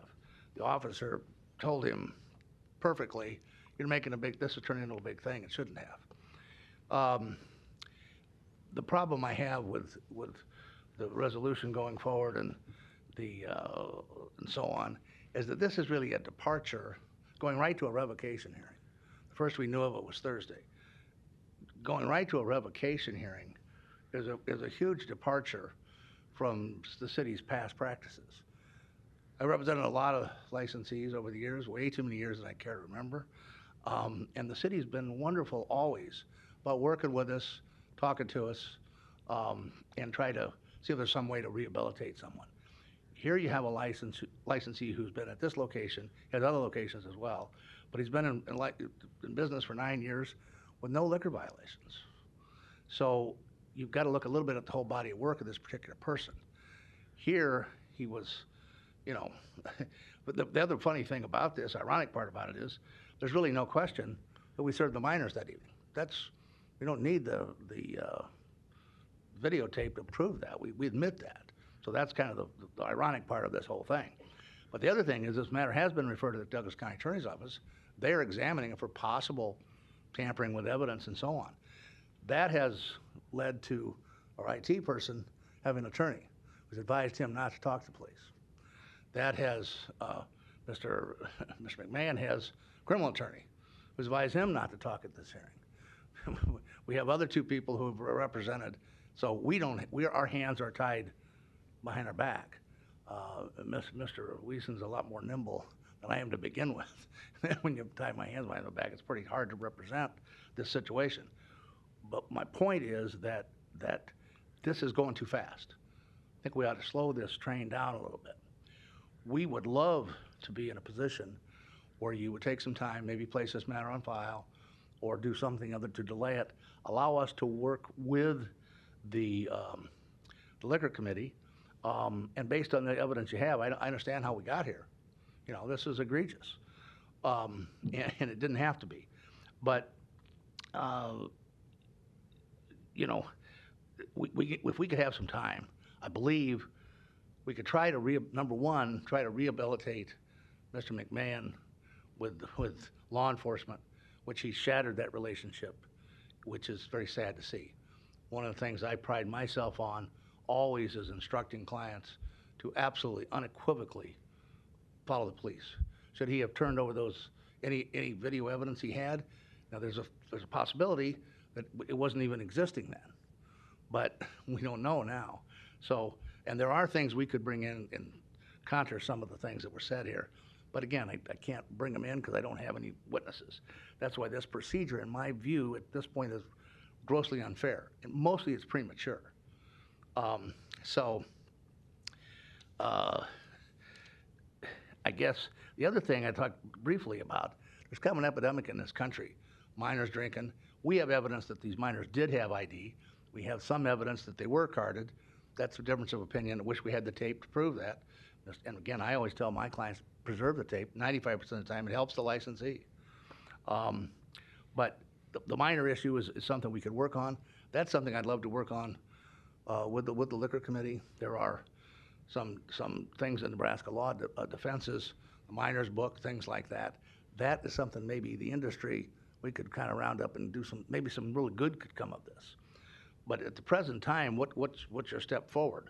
I just think it's completely premature to go to a full evidentiary hearing to revoke this license. I mean, that's a death penalty. And you've had so many other situations, and I've been a part of some of them, where you've had nightclubs that had clear and present public safety issues.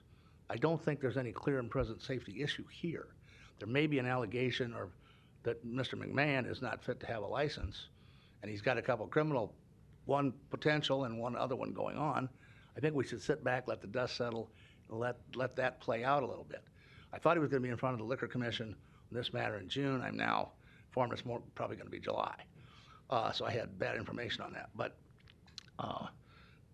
and again, I just caution you, I think because this is a first offense sale to minor, and first offense non-cooperation, I just think we ought to step back and maybe we could educate him. Believe me, I've talked to him several days in a row now. He is very remorseful that this thing got so out of shape. I really think he could be rehabilitated. And I would hope that we could rehabilitate or try to rehabilitate his contacts with the Omaha police and with his relationship. Again, we're just going, we need to slow this train down for a second, I humbly ask you. Again, there's a lot more I could say. I guess the big issue is, what does the hearing accomplish us next week? I would also point out to you, and this is just speculation on my part, that a negative effect, if you do even have the hearing, in addition to the fact that we will lose employees, which are gold right now, we would lose them because there would be all kinds of concerns about closure of the business. That would be a big issue. I also think licensees, I know this industry. I've been in and around it, a part of it my whole life, my whole adult life. And I think you'll see licensees get rid of their camera systems. I think the camera systems are a very good help to law enforcement and a very good help to the licensees. But if people think that because they destroyed a tape, no matter however it got destroyed, they could face criminal charges and or lose their license, I think they'll throw the cameras out. A lot of them will. I don't think that's in the public interest. So that's another policy issue that I want you to think about. And again, that's speculation on my part, but it's based on 50 years of experience. I guess in conclusion, again, I'd like you to really look at the body of work here that he has, the good record, the very successful business he has, and take a step back, allow us, first of all, allow these criminal matters to be resolved, allow the Liquor Commission's situation to be resolved, and then hopefully let us work with the Liquor Committee. Maybe we could come up with some issues to help solve this minor issue. Maybe we could create a new gold standard on that thing. I certainly volunteer myself to help with that. So does Mr. McMahon. So again, the number one argument here is there's no rush. There shouldn't be a rush. There's no public safety issue at stake here, unlike many other cases you've done, where you've given people second chances and third chances. And I think the city's got a record of that. This, I think, is, and I understand how we get here. This conduct is not admirable. So I understand why we're here. But at this point, I think let's try to see if we couldn't rehabilitate that. We couldn't change that. I know his attitude has changed. You would never see him not allowing tape. He would bring the tape to the station himself if we had it to do over again. So we would just ask you to put the brakes on the train for just a second, maybe place it on file, allow us to work with law enforcement, try to rehabilitate that situation, and then let the other cases play out. Because we can't, and next week nothing will change. We can't have a fair hearing. We can't present evidence to you because we're hamstrung with the cloud of the legal investigation that the county attorney's office which is ongoing, as far as I know. With that, I'm here for any questions that you might have. Thank you. At this time, we'll open the public hearing to proponents, that are those that have come to testify in favor of the resolution, where the council will vote to set this for hearing. First proponent. Hello. My name is Madison Riggle, and I'm an ex-employee from Chad McMahon. I worked at the Good Life on 180th and Pacific. We need your address, please. 2324 North 189th Circle. I'm going to start off by saying, working there, we were forced to serve minors. We were told occasionally that, well, we would go to management and say, hey, I think this kid has a fake ID. We were told multiple times we are not ID experts, and if they show a form of identification that says that they are 21, whether it looks fake or not, we were told to serve them. And the evidence that I have is on my phone. I don't have it printed out, but these are... Well, here's how the system works. If you put it under the Elmo... Under here. And he'll turn it on, and then you can zoom in or out from on top. Perfect. There you go. These are some messages from Chad McMahon that say, to be clear, we want people drinking, obviously. Tell servers to learn. We are not ID experts. We're not out to find fakes. We card if ID isn't obviously fake and says 21, we serve. These will say under 21, should be obvious. Now, in this text, he does say... Ma'am? Yes.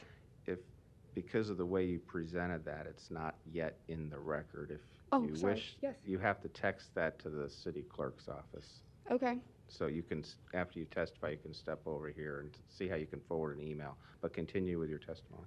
Yeah. I went to high school at Elkhorn High School, and so I'm aware that a lot of kids do go there. Multiple times I've seen kids that are multiple years younger than I am drinking while I'm working, and I've walked up to my managers and told them, hey, I went to high school with these kids. I know that they're 17, 18 years old with drinks in their hands drinking. And they just told me if they showed them an ID, it doesn't matter. So I'm going to leave it at that. I just know that I worked there. There were multiple occasions where we had proof that kids were underage drinking, and we were still told to serve them. Okay, if you'd step over here and they'll make arrangements how you can get your information into the record. Next, proponent, that person's in favor of the resolution to hold a revocation hearing. Good afternoon. Anthony Cato Jr., Omaha, Nebraska, 2596 Crown Point. The reason why I'm a proponent, there are two lawyers on the board, and you should be familiar with the Damsite issue. But if I look kind of familiar, there's a reason why I'm very much in favor of you taking this man's liquor license for a brief period of time. Number one, I'm the victim of an underage drinker who paralyzed me in 2007 for 2.5 years.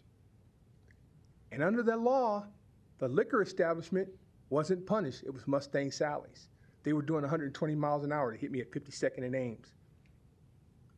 I've had 16 surgeries. I have to have 17. I have to have my left knee replaced.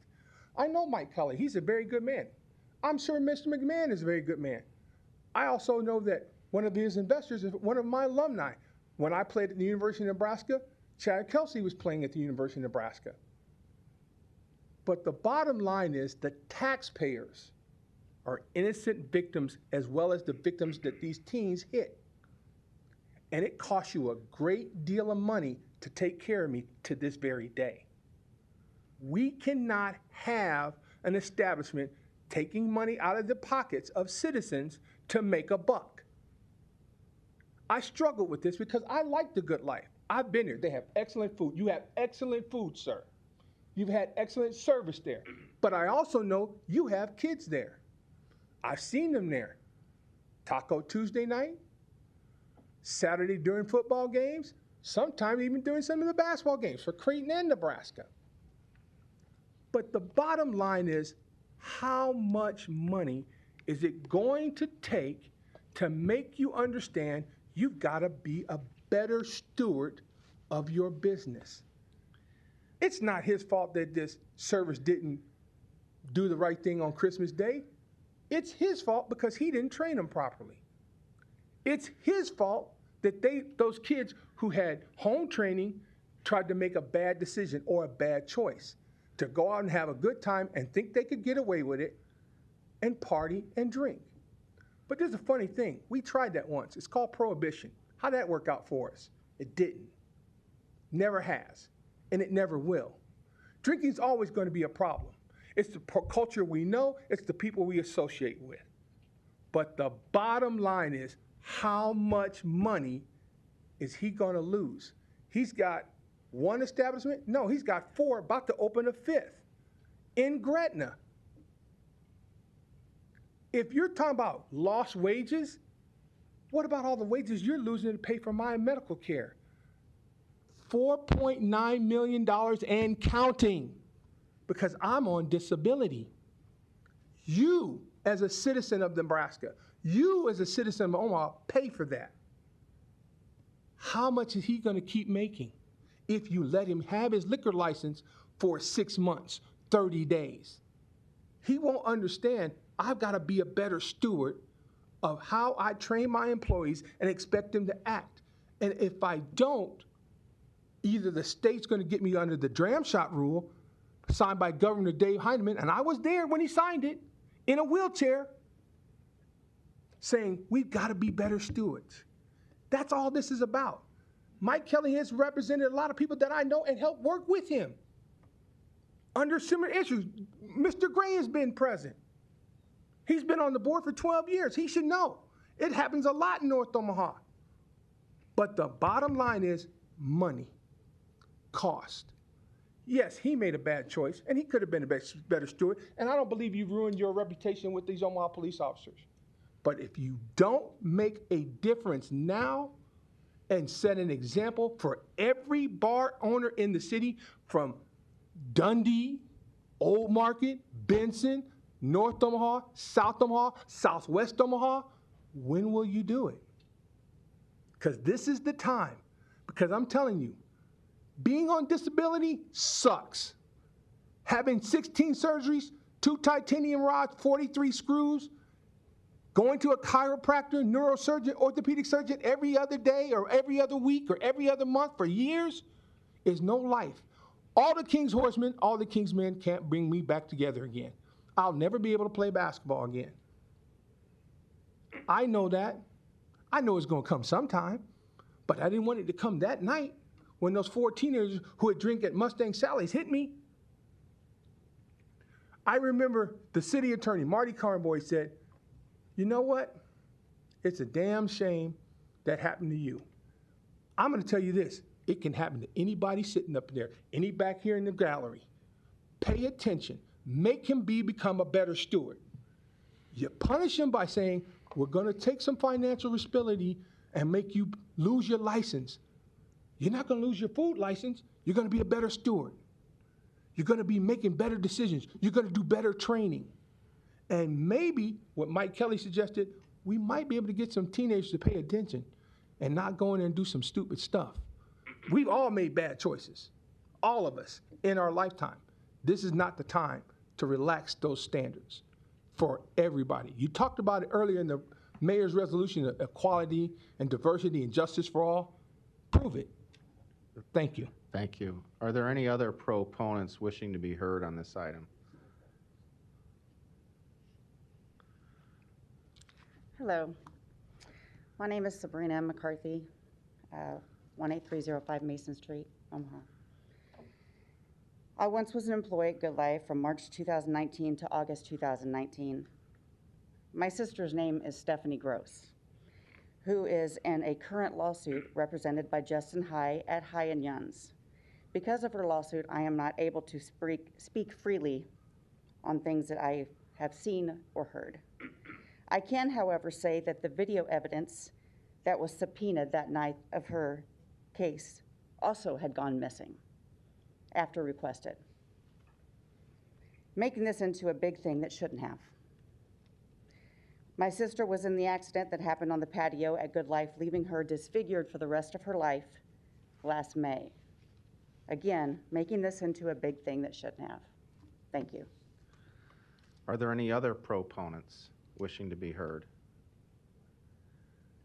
Seeing none, we'll now move to opponents. Is there anyone wishing to testify in opposition to this resolution?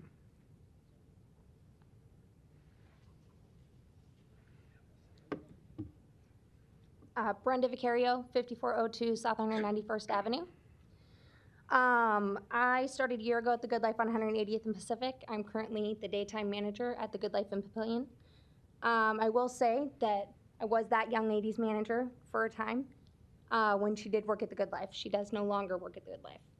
I will say that as far as her testimony, it is false.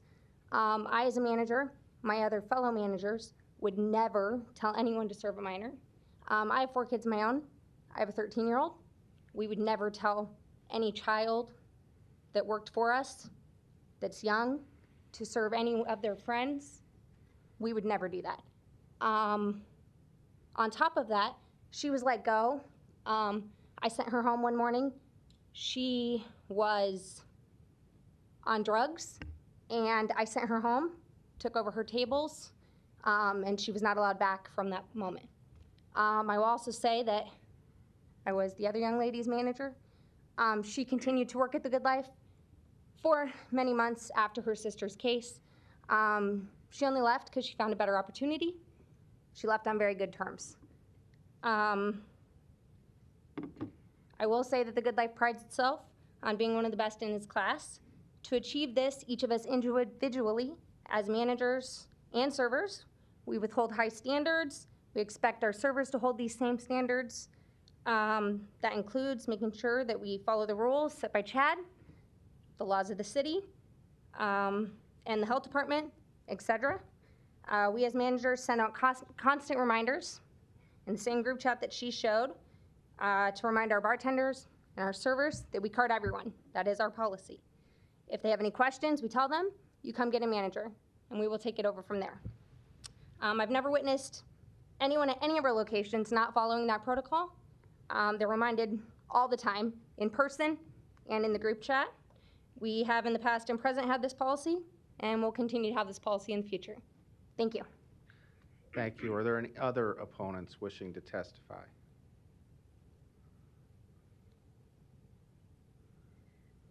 My name's Alex Newman. Sorry, I'm kind of sick.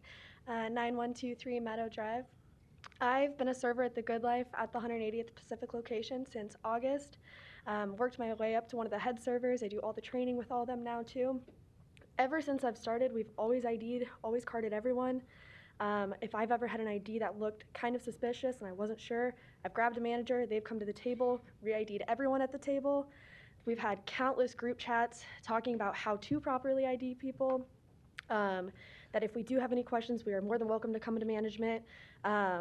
We've been shown ways to be able to spot fake IDs. I've worked with many people throughout the time just because serving is such a high turnover rate. Obviously, some servers are a lot better at their job than others, and some servers take it a little bit more seriously as well. As of lately, too, we've been double carding tables. So if someone comes up to the bar and then they sit at a table, we're going to ID them again, even if they sat at the table and already have a drink in their hand. We've been doing this for months. We've always prided ourselves on it and been very good at it. Just because there has been something that's happened in the past that was done by a not great server, shouldn't mean that we all lose our liquor license or jobs. It's a very great place to work at.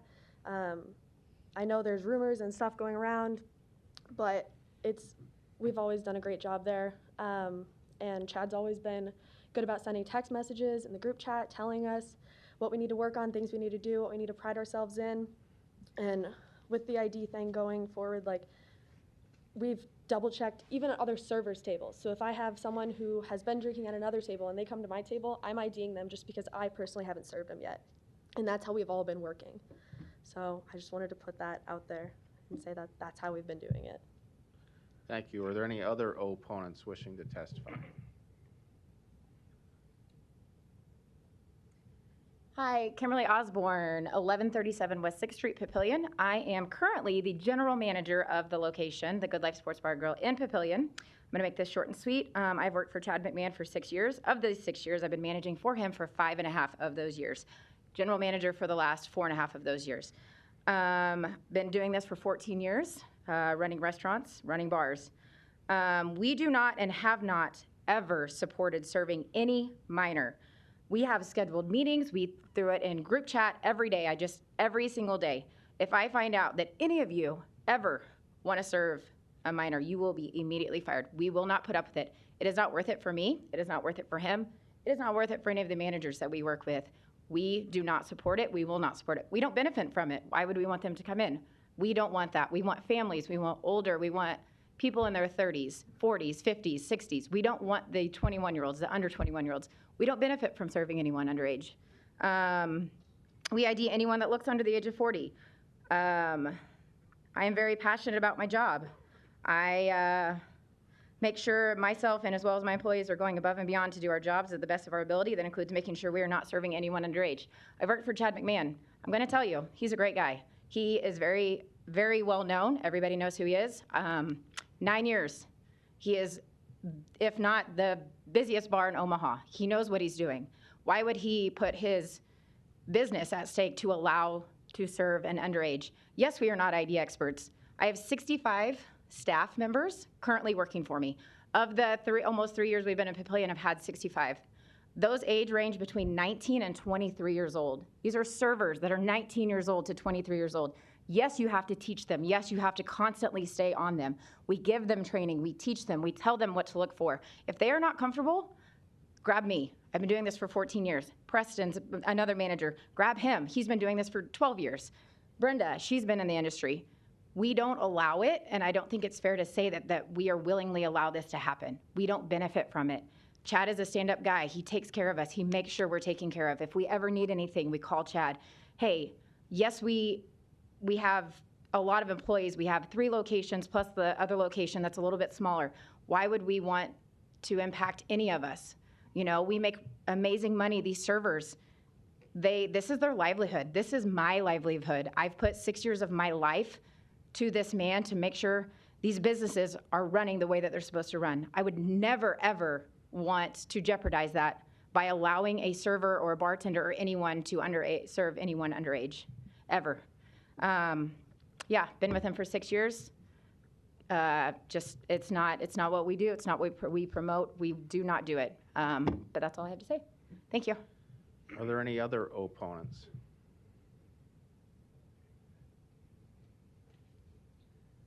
Molly Renicky, 16430 Lilac Street. I, as Kim, am one of Chad's managers. I've been a general manager for him for 2 years. I've been with him for 4, 3 of which I've been a manager. To echo their comments, Chad would do anything for any of us. He looks at us as family, our kids as family. My son actually works for me at one of Chad's locations. So again, to echo their comments, serving minors is not something that would ever benefit any of us, and nor anything as a mom of teenagers that I would ever want to run a business as any part of doing. We do receive messages from Chad every day. We train our staff every day. Chad has high expectations of how to run his business, as do we as managers. That's how we choose to run our business, with high expectations. And with that, along with the quality of the business that we run, the high level of fast-paced business that we run goes along with doing things the right way. And with that includes not serving of minors. It is something that, as Kim has said, if they have any questions, if they are unsure of, they need to come to one of us. I used to run bank branches. I'm very familiar with how difficult it can be to be sure of if an ID is valid or invalid, fake or not fake, but that's where we have to, as managers, teach them. Again, the average age of our servers is probably less than 25 years old. So for many of them, this is their first job. There's hundreds of people that work for the Good Life that this is their livelihood. As Chad's attorney mentioned, I don't think that taking away the liquor license so quickly is maybe in the best for any of the employees of the Good Life who put everything we are into that place every day to provide a great place for the community so that we can continue to give back to the community, which we do lots of every year. But for me personally, I can say Chad would do anything for me, so I'm here today away from running his businesses so that I can help you guys see the importance of what this place actually means to all of us who put our everything into it on a daily basis. Thank you. Thank you. Are there any other opponents?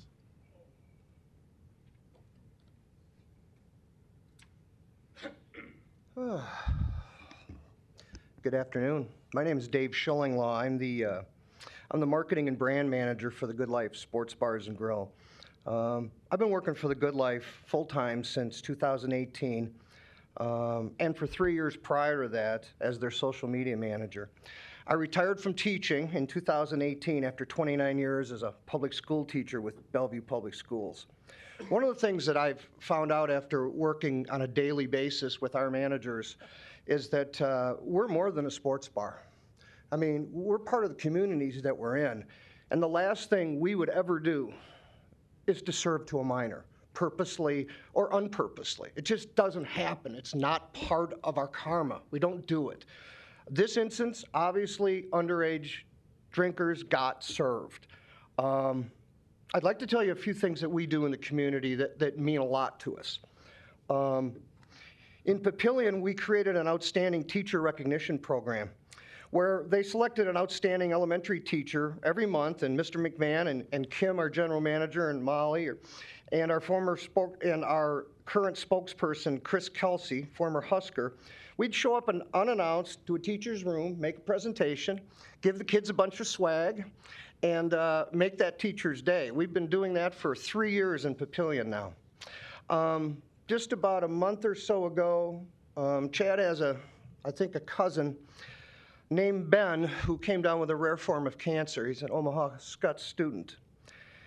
And out of the goodness of his heart, he decided he was going to donate 1,500 t-shirts to Ben Strong. You might have seen John Nicely's story on WOWT that he did on this. So when Ben came to school after his first chemotherapy treatment, there we were, 1,000 strong, every kid in the building with a Ben Strong t-shirt on. He didn't have to do that. He did it because he wanted to, and he wanted to help the kids. I can't tell you how many things we do every day that help Millard, Papillion, Creighton Prep. Public schools ask, we're there to help. Last fall, with the help of Chad's friend, Lance Jewett from Farmers Insurance, we hosted a golf event for 144 first responders, and we worked hand in hand with the Omaha First Responders Foundation, a group I'm sure you're all familiar with. All the participants received complimentary golf and lunch, and then they got gifts and prizes afterwards at Shadow Ridge Country Club. There was no cost to those first responders to do that. Lance and Chad picked up the tab for that, and we did it because we appreciate what they do to protect us. This was a reward for all the work they'd done during the pandemic, and it's ironic that the officer who is spearheading this investigation played in our event last year. We sponsor youth and kids programs at Millard Public Schools, Elkhorn, Papillion, Omaha Scott, Omaha Roncalli, Gretna, and that includes baseball, softball, volleyball, cheerleaders, dance teams, musical arts programs. We do it because we believe it's important to give back to the communities who support us. It's not a show. It's not a show. I do these things with his okay because that's how we do things. That's how we run our business. To say that our general managers were complicit in any of this is just 100% wrong. Didn't happen. I wanted to read you a few reviews that we've got just in the last week from people that have come to the Good Life. Awesome food, awesome atmosphere, perfect for the whole family. We go here a lot and we love the buffalo chicken pizza. Solid place, busy though. Fantastic location with great food. The patio on nice days is fun and situated between the Good Life OG and the Good Life Lounge. And these, by the way, were the last 5 reviews. I didn't cut out any of the 1 stars or the 2 stars or the 3 stars. These are them. These are the last 5 we got. And this one I really like. We've been wanting to try the Good Life since it's quite the buzz in Omaha. We weren't disappointed with our experience. We showed up a little after 6 p.m. on a Saturday and it was packed. We lucked out, found a high top to sit in, and immediately after we sat down, the waitress came up with menus. We ordered some drinks that were ready within minutes. Same with our appetizers, cheese curds, and by the way, they were delicious. The food came fast as well, and our waitress frequently came back to check on us. Both the food and service were excellent, especially for being so packed. We highly recommend this place if you're looking for a sports bar environment. In closing, I've worked with our general managers, Kim and Molly and Dan, who's not here, on a daily basis for over 3 years. These people are professionals. They're the only general managers we've ever had at those locations. And as you may know, in the bar business, there's a huge turnover and it's pretty common. They haven't left. There's a reason for that. It's because we do things right. The only way, and we are vigilant about IDs. When I hear people say that we okayed underage drinking and they took it to a manager, that is 100% false. There just isn't any way that could happen. The only way an underage person could ever get served in our restaurant is to have a fake ID, or the server knew them and knew they were underage when they served them anyway.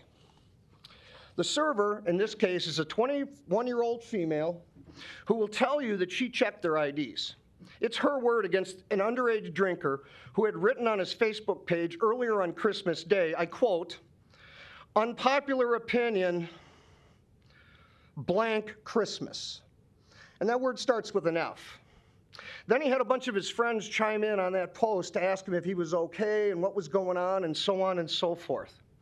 Well, later that night, he made the decision to sneak into a bar with his friends on Christmas Day, and then he crashed his car going almost 100 miles an hour. In closing, we are a family-friendly restaurant and a community supporter. Our staff works hard every day to provide a fantastic experience for our guests. We didn't take any shortcuts to get where we're at. We earned it. I ask you on behalf of our 225 employees who depend on their jobs to support their families to take everything you've heard today into consideration when you make your decision. I want to thank you for your time today. I've never been to a city council meeting, and I appreciate all you do for us. Thanks a lot. Thank you. Are there any other opponents? Seeing none, Mr. Wiesen, do you have a minute or two of rebuttal? Ryan Wiesen, Assistant City Attorney, not at this time. Okay, the public hearing is closed. We'll open this up to council members now. Councilmember Brennan, you're recognized. Yeah. Mr. Kelly, you had said that this was a first offense, correct? Mike Kelly, for the record, yes. Okay. At this location, yes. Okay. At this location?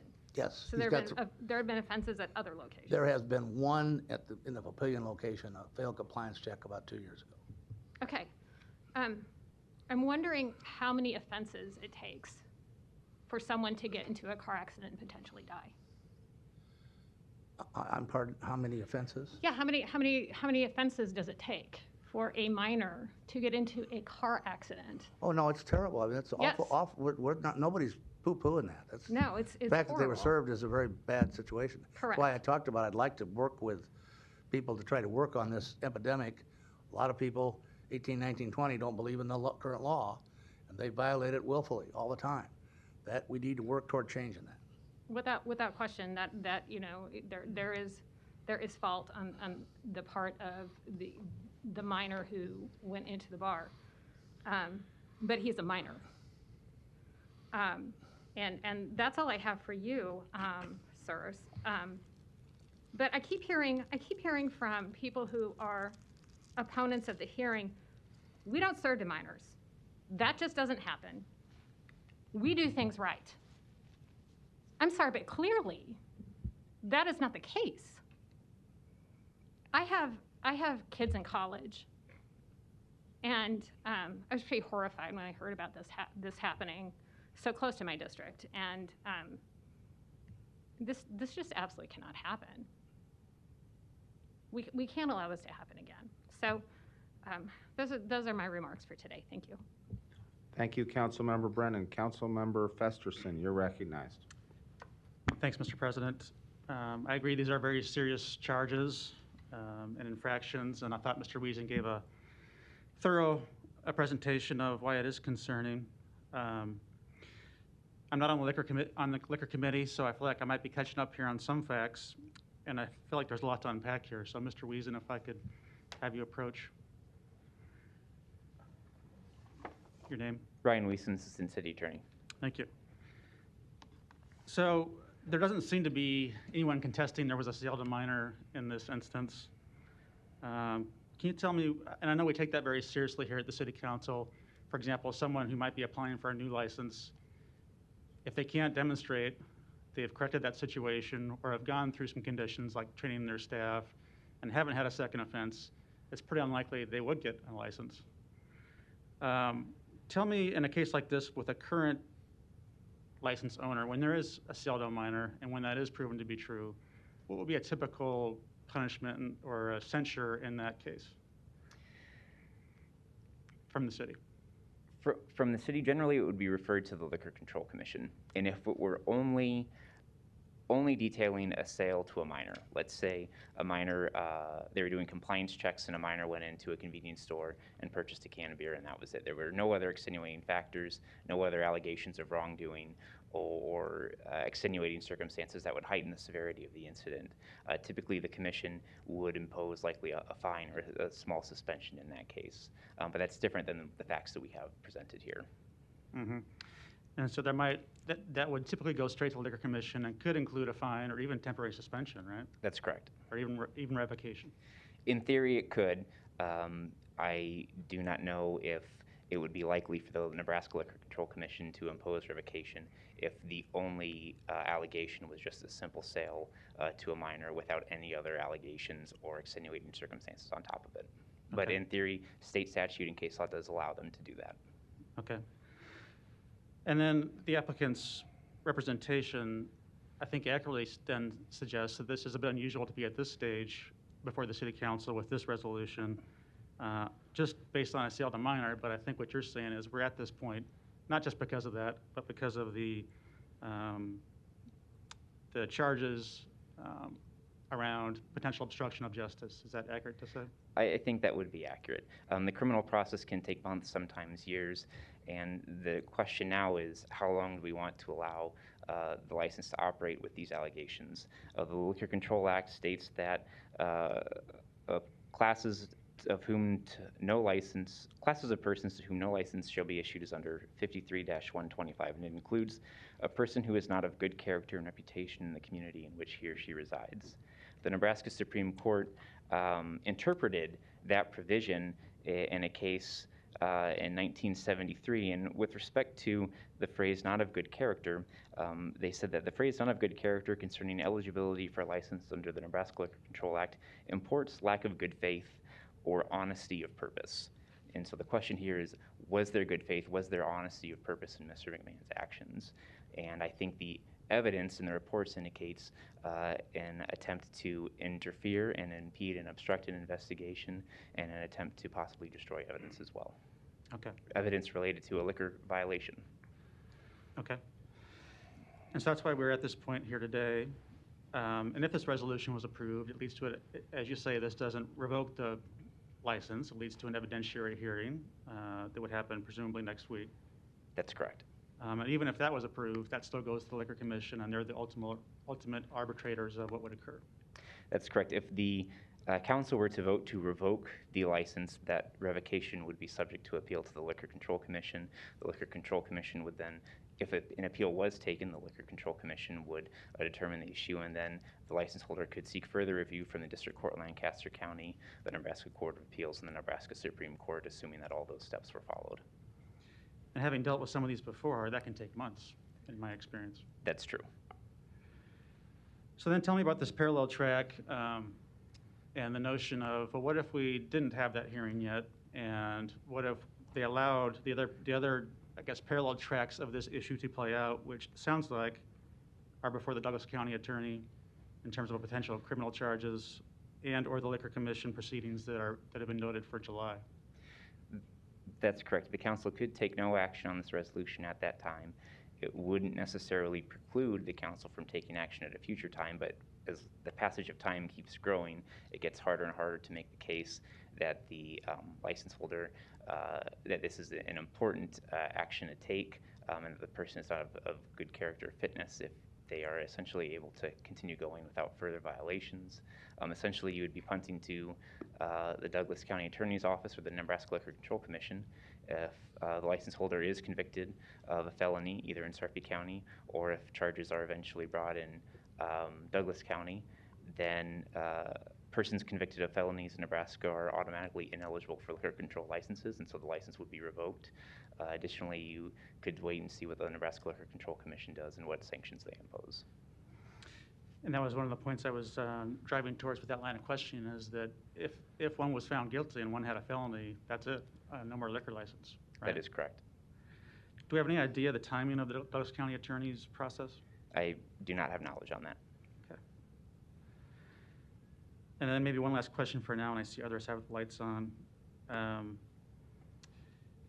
It's been noted that the business has 4 locations, like maybe a 5th that might be opening soon. This proceeding and potential revocation only apply, and even if there was a felony involved, only applies to this location? Yes and no. The hearing in front of the council is under the jurisdiction of the location in the city of Omaha, within the city limits. If the council were to revoke the liquor license for that location, one of the classes of people who are prohibited from holding liquor licenses in the state of Nebraska pursuant to statute are people who have had a liquor license revoked. So if the council revokes the license for this location, Mr. McMahon becomes a prohibited license holder under Nebraska law, and he loses all of his other licenses. If the council were to vote to cancel the liquor license for this location, this location within the jurisdiction of the city of Omaha shuts down. He loses the liquor license, but Mr. McMahon does not become a prohibited person and can continue operating outside of the city of Omaha at his other locations. So that's a long way of saying it could temporarily close this location, but unlikely to close other locations if others had that liquor license in their name. I'm not sure I follow. If all these things came to pass as you described, Mr. McMahon would be prevented from having a liquor license in his name, or he couldn't be the manager of the liquor license. And that would certainly impact this location with these charges, but not necessarily the other ones if there were other managers. If the council were to vote to revoke the liquor license and that revocation would be upheld, Mr. McMahon would be prohibited from holding other liquor licenses in the state of Nebraska and would have to either shut down operations at his other locations, or they would have to be transferred or sold to an individual who is not affiliated with Mr. McMahon. Thank you. Thank you, Council Member Festerson. Council Member Melton, you're recognized. Thank you. And right, don't go anywhere. Hold on one second. Because I just want to say first that I find the actions, I understand selling to minors is problematic. I'm not sure what information we have at this point. We have information that it did happen. But I do know that happens, and we have worked with other bar owners to make other things happen to prevent that from happening again, prevent their servers from selling to minors. What I find the most disturbing, it's not giving over the evidence, not giving over the tapes and the actions. However, that hasn't been charged, and I want to say that I have a lot of faith and trust in both our county attorney and our city prosecutor, depending on whether it be a felony or a misdemeanor. I would actually like to give them time to review and make the determination what, if any, charges should be filed, as opposed to us make that decision preemptively and then try and tell our county attorney what we believe should be done, because I don't think that that's our role, and that's me as a former prosecutor. I'm not anymore, and so I think that role should be filled by our county attorney and our city prosecutor. But at this point, if we're just asking for a revocation, I liked what Mr. Cato had said. Mr. Cato wasn't exactly down here saying, I want all the locations to close down permanently and everything else. He kind of mentioned the suspension. You know, what they did maybe was wrong, and I would like to see something more than just a fine. But that's not something the city council can do, is it, Ryan? Brian Weeson, Assistant City Attorney. There's a state statute. It is Nebraska Revised Statute 53-134 that sets forth the powers of the local governing body in this case being the city council. In that statute, in that section of that statute, it talks about cancellation and revocation. I haven't been able to locate the word suspension in that section. However, there are also provisions of the Omaha Municipal Code that do talk about the city of Omaha's ability to suspend a license. At this point, I've been unable to find a mirror section talking about suspension by a city council or a local governing body in state statute. If you would like, I continue to do research on that issue and see if that is a possibility, but at least as of this point, it's my understanding that the options before the council would be to cancel or revoke the license. Okay, because and I think what I heard Mr. Kelly saying too, if you do this now, which you may, and we may have the evidence needed to meet the burden for a civil matter to do this. You gave a great presentation. I want to say thank you. But also what I want to make sure is, what are our options? If we set this hearing for revocation, can the council say, you know what, we think what he did was really bad, but we don't think that we necessarily want to shut down or potentially shut down, 5 locations, cost 65 people their jobs, cost managers that are counting on this. Is this enough to where we want to literally cost all those people and everybody their jobs because potentially Mr. McMahon did something that we thought merited something more than a fine? And that ultimately. And if we don't have that, I'm sorry, Ryan, but if you're telling me that if I say yes today and we set a hearing next week, that our only option is either revoke or not revoke, and we don't have the ability to do something in between. Is that right? You may be able to cancel, or you could amend the resolution today. There could be a floor amendment to say that the council will consider cancellation or revocation at next week's hearing. But the cancellation isn't necessarily a suspension. Correct. A cancellation would not be a suspension. It would cancel the liquor license at this location in Omaha, Nebraska. So I guess what I'm thinking is, based upon what I see and what our options are, what I would like to do is do some more legal research with you to see maybe what our options are. And also, you said this is going to go down to the Liquor Commission. So the Liquor Commission could very well suspend. The county attorney could file additional charges. I'm just wondering if it's a little premature for the city council to hear this next week, when I may want to see what other options we have, or amend the resolution to include something that may be a suspension. I'm just not sure if we're ready to do that in the next 7 days. And ultimately, that is up to the discretion of you and the other 6 members of the city council to make that decision. And so if we wanted to just, the one thing I don't want to do is vote no today, because this isn't about whether we want to have this hearing or not. I think it's a matter of timing. And if we were to vote yes today, we're required by law to have the hearing within 10 days. Is that right? That is correct. So, I mean, yes, we can't say, well, let's schedule the hearing for 2 weeks so that maybe you and I have time to maybe research this a little more, amend the resolution and use the correct wording and do it right. So what are my options if I just really want to postpone making this decision? It's either a layover or we place on file. But if we place on file, it just means we can bring it back. That is my understanding of those options at this time. And we could bring it back at any time. I mean, as long as we could, one council member could bring it back, as long as we notify the clerk by Thursday before the Tuesday meeting. Is that right? What's the process of bringing it back if we place it on file? I believe that's the process is set forth in the local rules, but I'll defer to the parliamentarian of the city clerk. Yep. So we would have to be notified the Thursday or before the Thursday when the agenda is published. But yes, it would just start the process over again. And the item would be placed on the agenda and then the hearing would be set. Yep. Or we could actually draft a new resolution if we wanted to use different language, same process as we do any other resolution. Is that right? That is also correct. Okay, no, there's no difference. Sorry, I know I'm asking both of you. But also, I think I know, but I also want the public to know, and I want people to know today, if we decide to place it on file, sometimes we place things on file because we're just not going to ever look at them again. This is a different place on file. This is basically a layover that doesn't have a specific end date because we're not sure how long it's going to take to get in front of the Liquor Commission and for the potential prosecutors to determine what charges may or may not be filed. So the best thing to do if we don't have a date is to place on file so we can determine and choose our own date in the future. Would you say that's fair to say, Ryan? I don't know if I'd characterize it as the best, but it is certainly an option to either continue this hearing to a date certain, whether it be a month or 2 months or 3 months, or to place it on file, which is essentially an indefinite placement until one of the council members requests to pull it back onto an agenda. Do you know when this is going to go to the Liquor Commission? I do not. Because the other thing we could do is a 60-day layover. Just sometimes all of a sudden they pop up and we're not aware of them and we don't know what happened. I almost would rather get notification from the Liquor Commission, find out what happens with the prosecutors, and then you let us know so that then we can put this back on our agenda if we determine that we're not satisfied with maybe what the Liquor Commission has done.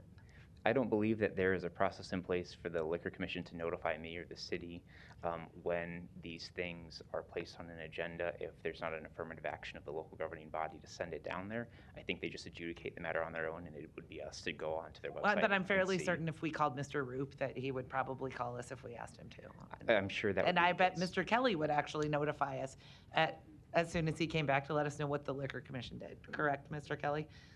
For the record, I'm going to note that you're shaking your head yes. Okay.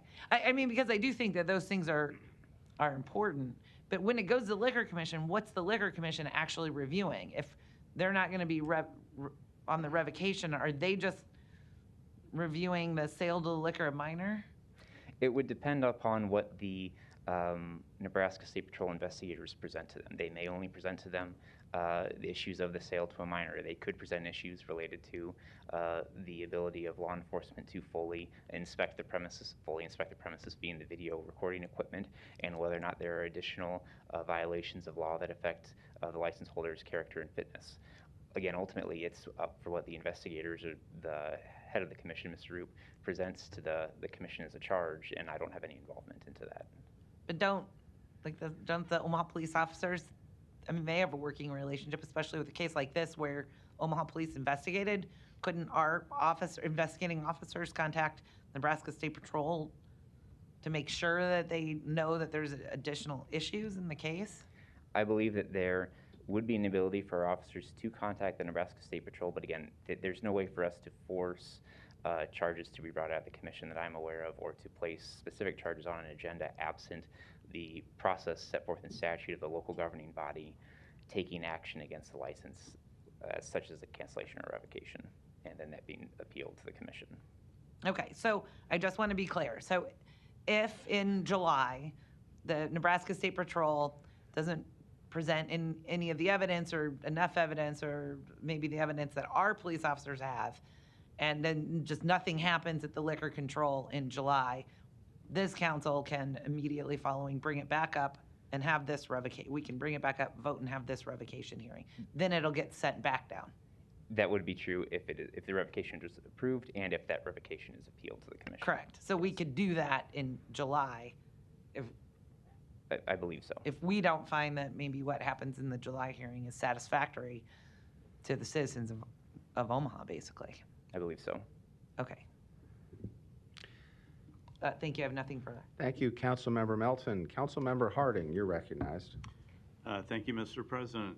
A minute ago, I talked to the president about some of these same issues, and I had questions about what our authority is, or what we could not investigate, but what we could impose, whether it be cancellation, revocation, suspension. And I think that was kind of some of the line of questioning that Councilmember Melton just had with Mr. Wiesen. And it seems to me that I think we heard that there's still some question as to really what our authority is or what we can do. I too was interested in if we could even suggest to the Liquor Commission suspension, or I think some of the responses from Mr. Wiesen and what I talked with the council president about was we aren't quite sure of what authority maybe we have in making those suggestions. And it seems to me that if we're going to set a revocation hearing, or if we vote to do that, we have to do that within 10 days, or we have that next Tuesday, and we'd be voting on making an action that we don't even know what our options are, which I have a problem with. Do I think there should be a hearing on this? Absolutely. There's no question there should be a hearing on this. With all the, but I don't want to get into, I know this is a lower standard than a court of law for criminal proceedings.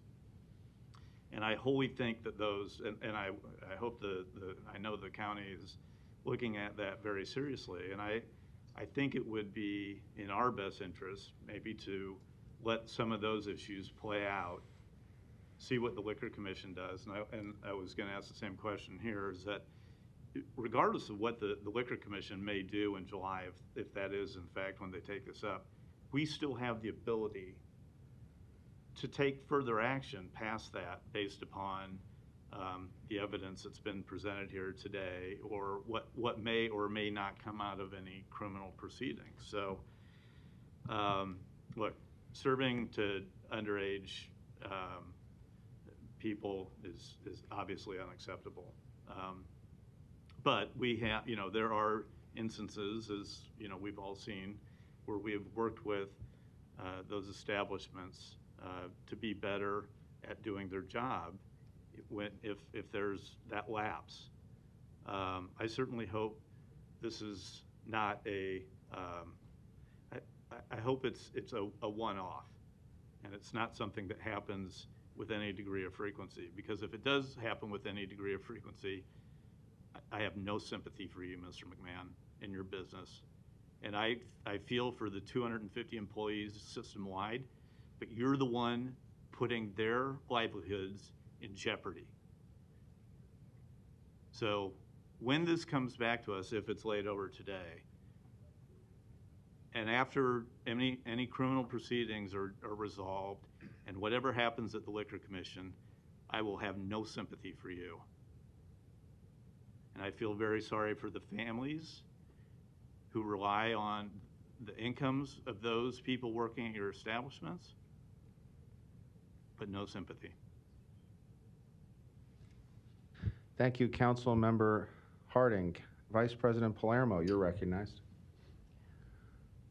Thank you, Mr. President. And I would echo what I just heard from both my colleagues, Hardin and Melton, exactly. And the biggest problem I have as well is if by law we have to set this up for a hearing within 10 days, and we've already heard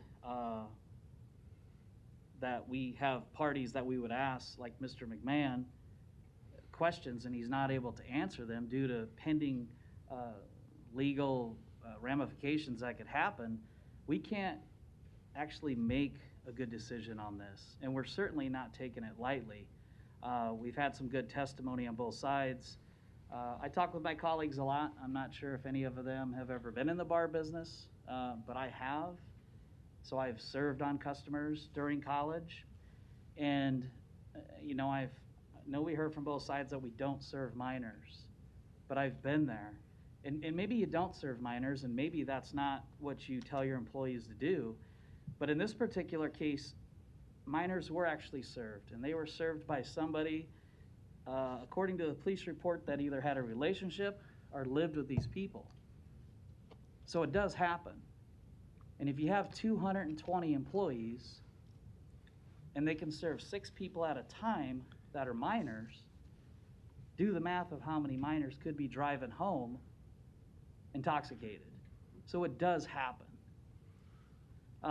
But again, for us, and I don't know if anybody's made a motion to put this on file, but if not, I will make that motion because I think that's where it needs to go, to be able to bring it back, to be able to make sure the Liquor Control Commission does their job. And if not, then we will be able to do our job because we do take this serious. And I appreciate the testimony again. I pulled up something because this is why we love internet, and I looked up the website for The Good Life, and it's a really good website. Of course, I won't be able to get it up again, but it shows the food and it shows the selections and the former teacher who's in charge of that now. And then it goes to the bar and it says something for everyone. Well, maybe after today in parentheses, it'll say something for everyone over 21. Thank you, Mr. President. Thank you, Vice President Palermo. I sit on the Liquor Committee with Vice President Palermo and Councilmember Brennan, and when the police presented the initial reports to the committee, it was rather alarming what we were hearing. And not only because of the tragic events with serious injuries, which now do fit within the exception of the dram shop law for liquor license holders. If you serve to a minor, then there is dram shop if there's injury. But the old saying, it's not the crime, it's the cover-up that always gets you. And I couldn't help but be impressed by Mr. Wiesen, and I know Mr. Wiesen's mother and how proud she would be of you, and your work is so professional and thorough, taking us through this evidence. And watching it, running through my mind, was wondering, we have unresolved questions in terms of the court system and criminal courts, and the process here, although rather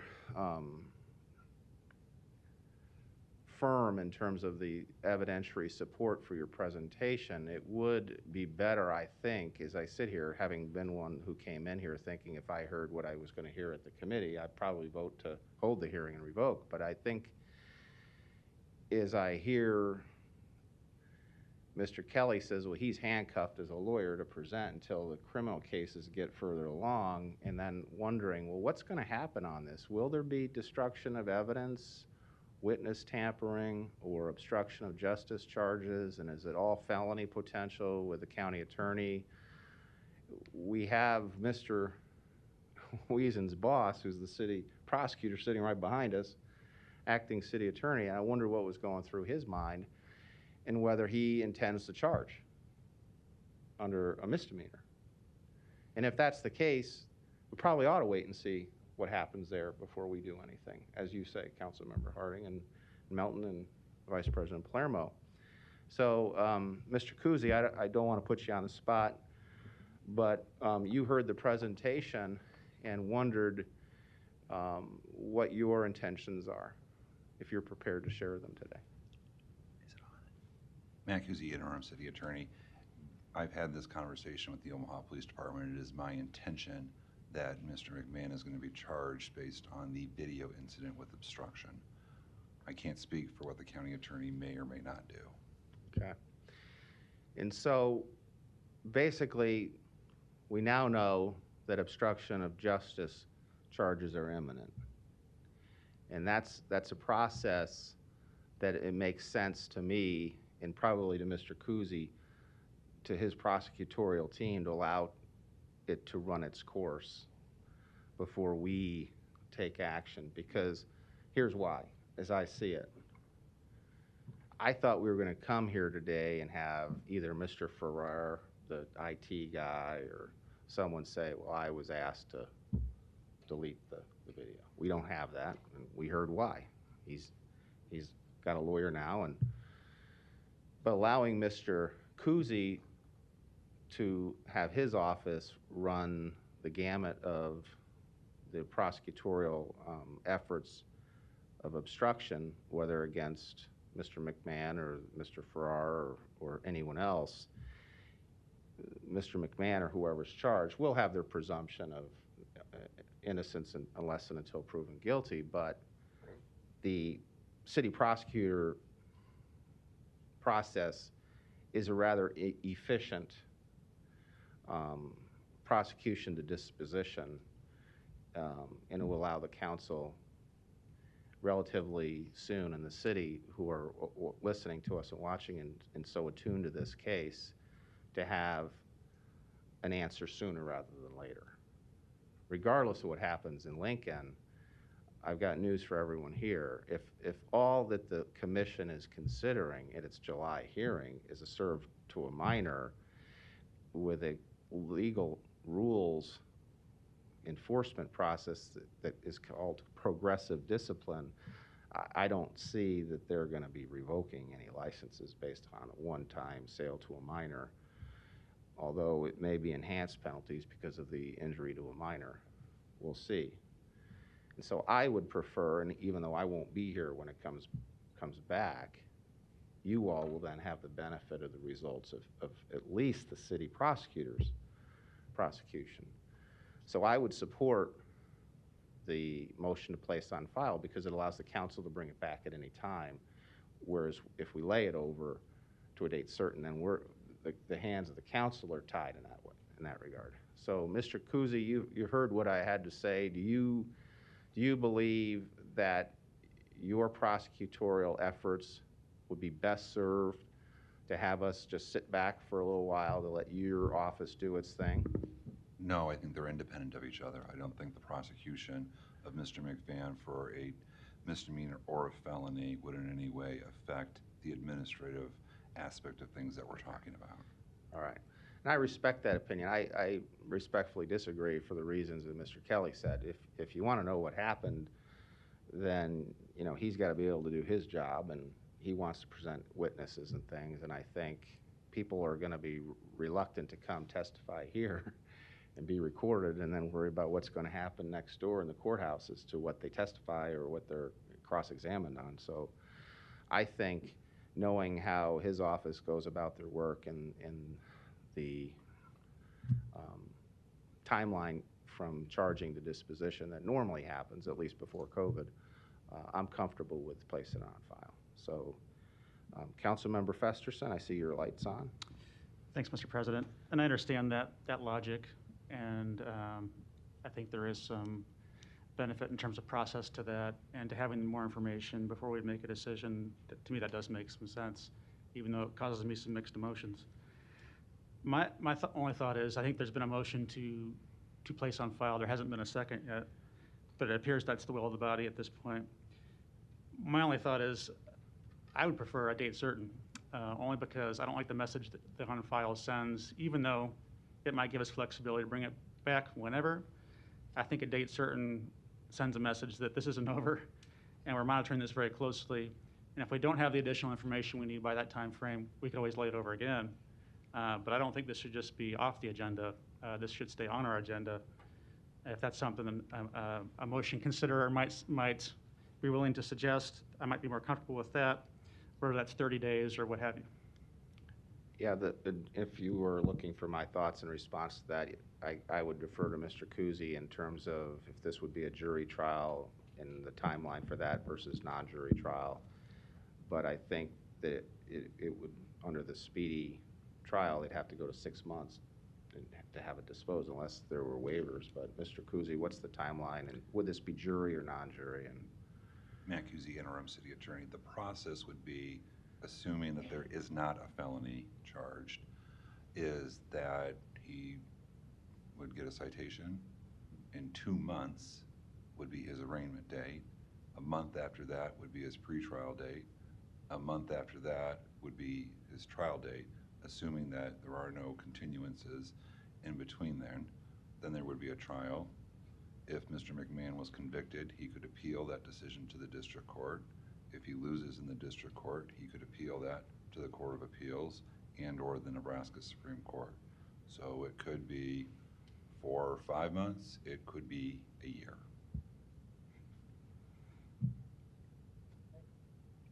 Councilmember Melton, you're recognized. If you don't mind, Councilmember Festerson, this may help. I don't necessarily think that we need to wait until the entire criminal case is completely over. But right now, we understand that it looks like the city may charge a misdemeanor charge. We still don't know what the county may or may not do. So I guess where I'm at is I'm not looking to postpone, place this on file so that maybe a year from now we bring it back up. I think we just give a little time and get some more information as to some of the other people, and there may be some other things that I don't even really want to discuss because in terms of when you're prosecuting and maybe what some of the options are in negotiations. But what I would like to do is place it on file so that we can bring it up in I'm talking 2 to 3 months. If you were going to lay it over, I'd lay it over for a minimum of 60 days to maybe 90 days. But it may be better if we place it on file so that we have complete control of when we bring it back up. If we want to bring it back up in 30 days, we actually can. If something happens at one of the Good Life restaurants that we hear about, another tavern report's made, the police notify the law committee, we can move to bring this up the week after it happens. I think placing on file maybe gives us just a little more flexibility to bring it up even sooner. But I guess that's just kind of my thought. Because when I said to wait and place it on file, it was not meaning to wait until the entire potential case is over, but just to get a little more information? The city clerk advises the current motion without a second is to place on file without a bring back date. There is an option if the mover were to amend to place it on file with a date to bring it back. The choice is at the discretion of the council, but the present motion, not seconded, is just to simply place it on file. So we can have a date but still bring it up sooner? No, that would be a motion to lay over. They're two separate things. One is to place on file, the other would be to postpone or lay over. Okay. Item. I mean,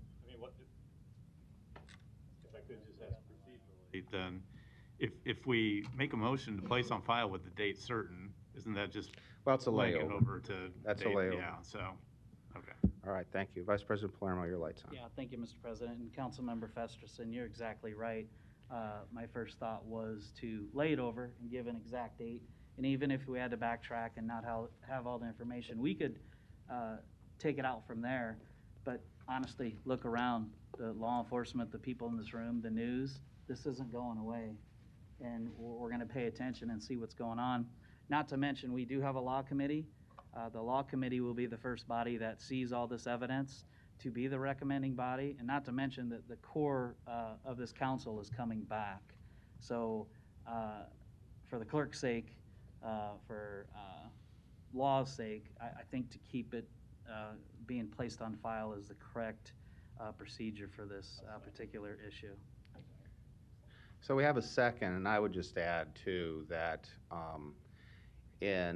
on June 7 or 8, the new body will be sworn in, and new committees will be put in place by the council president elected, and the liquor committee, I'm sure, will be having this as a recurring item and be staying up to date on it as to when it's brought back.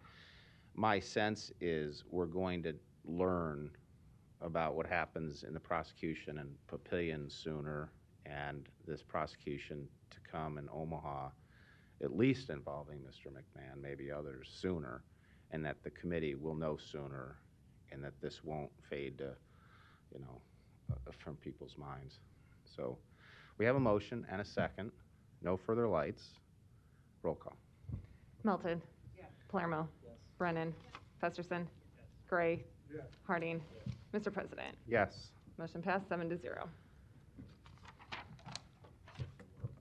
Consent agenda. Any member of the City Council may cause any item placed on the consent agenda to be removed. Items removed from the consent agenda shall be taken up by the City Council immediately following the consent agenda in the order in which they were removed, unless otherwise provided by the City Council Rules of Order. And I'll just note that item 39 was removed from the agenda and no action is needed. The public hearings on agenda items 33, on item 33 were held on May 4. Roll call. Oh, we have a light. Councilmember Harding. I think we had some people here who were here to speak about item 70. And I just... That's next. Oh, I'm sorry. I thought that's where we were. Sorry. Melton. Yes. Palermo. Yes. Brennan. Yes. Festerson. Yes. Gray. Yes. Harding. Yes. Mr. President. Yes. Motion passed 7-0. The public hearings on agenda items 34 through 38 and 40 through 70 are today. If you wish to address the City Council regarding these items, please come to the microphone, indicate your name, address, agenda number, and identify yourself as either a proponent or opponent. And item 42 is withdrawn. I thought you said 40 or 39. Okay. All right. 40 is formally removed as well. 40. Yes. Did I say 40 or 42? Let the record reflect as 42. Mr. Bradley, welcome. Hello, Mr. Chairman. Is this item 70 I can speak on? Yes, you may. Okay. Name and address in your testimony. Larry Bradley, Larry Bradley, and 6068 Country Club Oaks Place, Omaha, Nebraska 68152. I'm a director for the Papio, Missouri NRD. However, I'm not speaking for the full board. And I see item 70, the resolution there. Just to make a few comments, Omaha is the next Kansas City. And I say that because Omaha is getting larger. The metropolitan area is growing. And when you look at this resolution, by the way, when you look at a map of the city of Omaha in 1950, you would see its own, a size. Then you fast forward to 1980 or say 2000, and then by 2021, how large the city has grown. And I've been to previous meetings on this particular item, and I've seen where people would say, well, back in 1950 or 1960, they were around for a certain flood and their area didn't get flooded out. But, I say that I have a PhD in geography, not saying I'm a smarty pants, but you have to try to calculate and look at what the city will look like in 2025, 2030, 2040. And what you get is as you increase the amount of impervious cover, rooftop, cement, parking lots, streets, you increase the ratio of overbank flows in the urban area. This is scientific fact. You cannot get away from this. This happens anywhere on the planet of, planet Earth, anywhere in the universe. Mention, and I wasn't around then, but certainly West Dodge Road was a gravel road, and the Boys Town was a farm way, on the outskirts. And now we see all the rooftop pavement, parking lot, impervious cover, and so the potential for overbank flows in the Omaha metropolitan area greatly increase. And again, this is scientific fact. You cannot get away from this.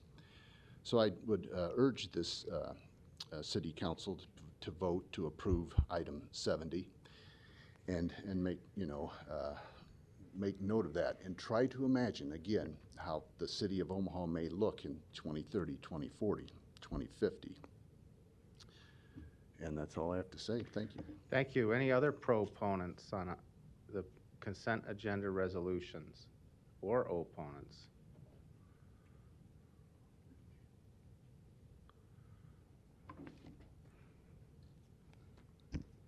It's almost good evening, but good afternoon, City Council. I have stood before this council before and worked with Councilperson Amy Mountain on the gun range.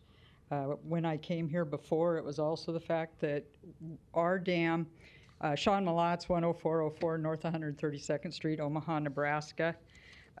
This resolution deals with a study. I'd like to put the map of the area that I'm referring to. I've come before the council to ask the council to oppose Resolution 0538. And specifically, I would like the opposition on Damsite 10, which is in Douglas County. Although it's outside of the city limits, it's just north of Highway 36, which is runs, if I'm looking at this right. Highway 36 is just south of this proposed dam, and it's west of Highway 133, the high road to Blair. The dam will span over 2 miles going up into Washington County. It will displace 9 homeowners and will affect 40 properties, including our dairy farm that's been in our family for over 100 years. We believe there are no landowners on this project that support this project and who are willing sellers. Thus, it will force several condemnation proceedings, include our own. Of the properties that are going to be taken by this dam, whether it's dry or wet, half of the land on this project is our family farm. We are fighting for ourselves as well as the other landowners within this region. A little bit of background for those new to this concept. We have our family and the landowners behind us have been defending our property rights against condemnation in this nature since 1968, when the Corps first threatened to construct dams in the Omaha area. A 1985-86 lawsuit proved that Damsite 10 specifically was infeasible and stopped the project because its costs of this dam far exceeded the benefits. And because of that, and the injunction that we had against the Corps of Engineers caused the Corps to do the channelization of the Big Papio Creek, a lot of levees in the area, and a lot of other structures that have minimized flooding in Omaha. During the two big storms that occurred in 19 and the most recent one on the Elkhorn River, this area did not flood. We are talking northwest Omaha, not west Omaha. We are just, like I said, north of town. We fast forward to this day with the Corps of Engineers $3 million study on flood risk. This is purely, in our opinion, an attempt for the Papio NRT to obtain $80 million of federal funding. In order for the federal government to put money into these projects, it has to prove a cost-benefit ratio on Damsite 10 and another dam, which is the one down by Gretna, which is 19. Neither one of these dams are in the Omaha jurisdiction. The total cost to taxpayers to building this dam is projected to be over $127 million. The process during this study, not only has the public process been flawed, we believe there's a significant amount of underlying data within the report that has been crafted in order to achieve a predetermined result, which is to build developer lakes under the guise of flood control. They've occurred before in this area. I can give a specific example that Damsite 6, which is just north of Bennington on 36, which is a private lake. It's called Newport Landing. The public cannot boat on that lake. They cannot go around that lake, and there's a minimum area where the public is allowed access to that lake. And that lake was funded by taxpayer dollars with the NRD building that project. The flawed process that I'm referred to is landowners were never notified about this study. The other piece was at their January 2021 meeting where the Corps of Engineers presented the study. It was a webcast public meeting. The public was not allowed to speak. We were only allowed to type in questions on a chat box, and there was no feedback back and forth to allow us as the public to ask questions and find out some of the answers that we've been asking. Regarding the underlying data, the need for this dam and the potential flooding is based on a 70 square mile storm event with 37.2 inches of rainfall over a 72-hour period. That is within this report. So ask yourself, does this seem excessive or perhaps an overreach in order to obtain a predetermined result? In addition, inside of this report, there are several proposed NRD dams that are on their priority list that were deemed non-feasible because their costs exceeded the benefits of building them. Now keep in mind, these are the priority dams by the NRD today, and that are supported by the Papillion Creek Watershed Partnership, which was also mentioned in your resolution. These 4 dams are projected to cost over $100 million. These are taxpayer dollars that are building them. And also, I would like this board to be aware that both the Douglas County Board and the Washington County Board have passed resolutions opposing the building of Damsite 10 as a primary flood control method. I have copies of the resolutions if you want them for your information. As another comment I'd like to make, I'm the president of the Papio Valley Preservation Association. We've been in existence since the 70s and have keyed in on protecting the natural resources of the Papio Creek. And part of that, we have been instrumental since 2004 in trying to craft flood control measures within Douglas County that do not utilize dams. They're called low impact development, and they working in other cities. Other cities are taking dams out. They're not building dams. We just truly feel that this resolution is just an attempt to build additional developer lakes. And it is not an attempt to control flooding. This dam is 15 miles northwest of Nebraska Furniture Mart. And it just defies logic that a dam built that far away, that it comprises, if you look at this area, that is farm ground. And if these, you need to hear that these people on this structure have built terraces. We've put in over 16 miles of terraces to control flooding. Our family built a catch basin because for our dairy farm in order to control runoff. We have been instrumental in trying to minimize any effect of runoff from this area, yet we continually to be pelted with the attempt to build a developer lake. Now, in the final study, the NRD, or the Corps has proposed this as a dry dam.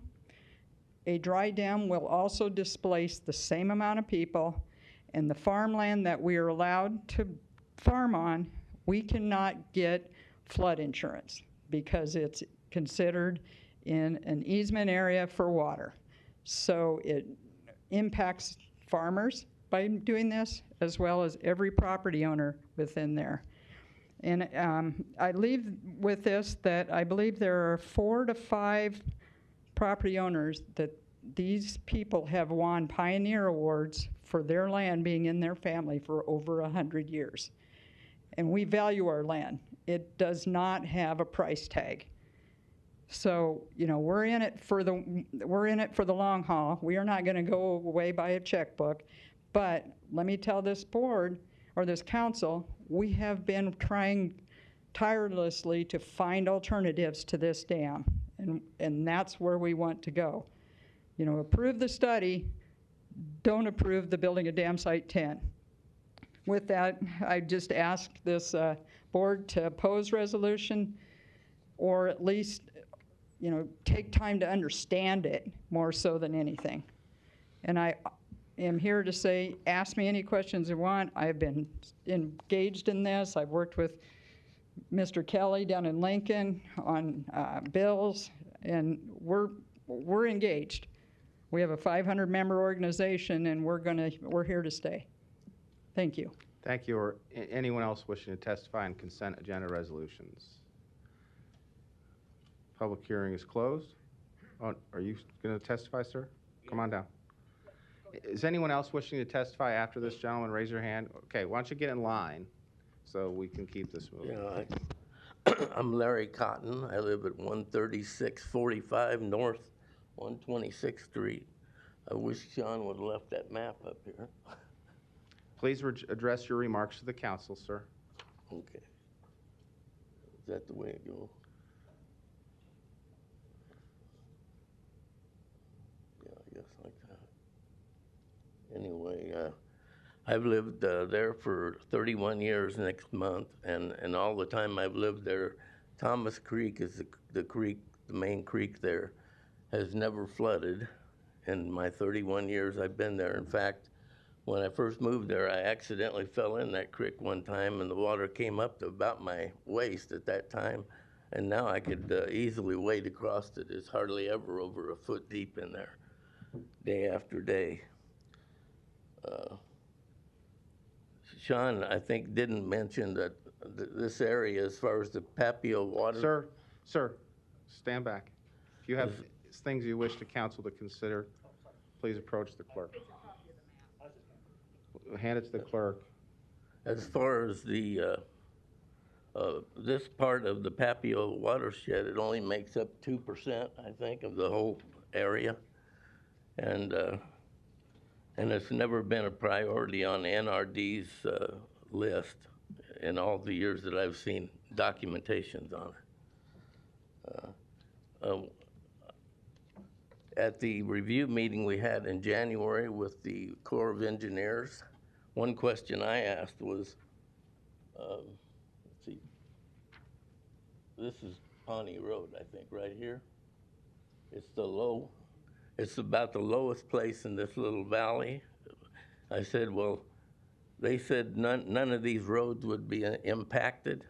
And I said, well, in a flood, wouldn't Pawnee Road be underwater? It's the lowest point of the whole thing. And they said, no.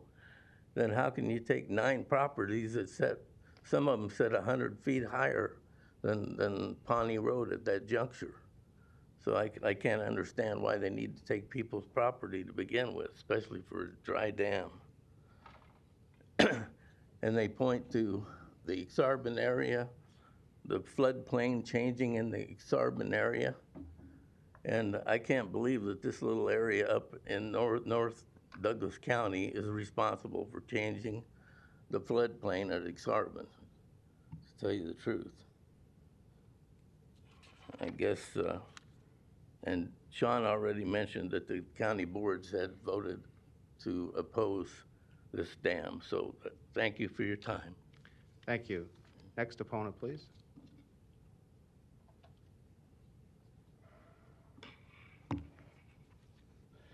Good afternoon. My name's Craig Abel. I live at 12323 Pawnee Road. I'm one of the affected landowners here. I have 2 parcels of land, including my house, that would be gone if this dam were to go through. I took the afternoon off of work because I wanted to come down here and voice my concerns with this study. One piece of information that you won't find in the Corps of Engineers study is that both the Corps of Engineers and the NRD, the purpose of those 2 bodies is public safety. The Corps of Engineers has reviewed data that the NRD has provided over the last 50 years. They're looking at the exact same study for the data. The NRD does not have Damsite 10 on their priority list. It hasn't been there since I've never seen Damsite 10 on their priority list. From a public safety standpoint, how can there be two opposite sides of this study versus the Corps of Engineers says this dam site is necessary for public safety, and the NRD, it's not even on their radar. That's concerning to me as a homeowner that's going to be ousted by Damsite 10, as well as a taxpayer. You know, why such polar opposites is kind of concerning to me. And like Sean pointed out, this Damsite 10, whether it's a wet dam or dry dam, it only has about 2 miles that flow into Damsite 10. Damsite 10 is 15 miles away from Nebraska Furniture Mart. That's 15 miles of rainfall that will not be, 1 drop of that rainfall south of Damsite 10 will not be in that dam. Only 2 miles on Thomas Creek flow into Damsite 10. So I just wanted everyone to be aware of that, that the impact is very minimal for flood control. Thank you. Thank you. Does anyone else wish to testify who has not yet testified on the consent agenda resolutions? Last call.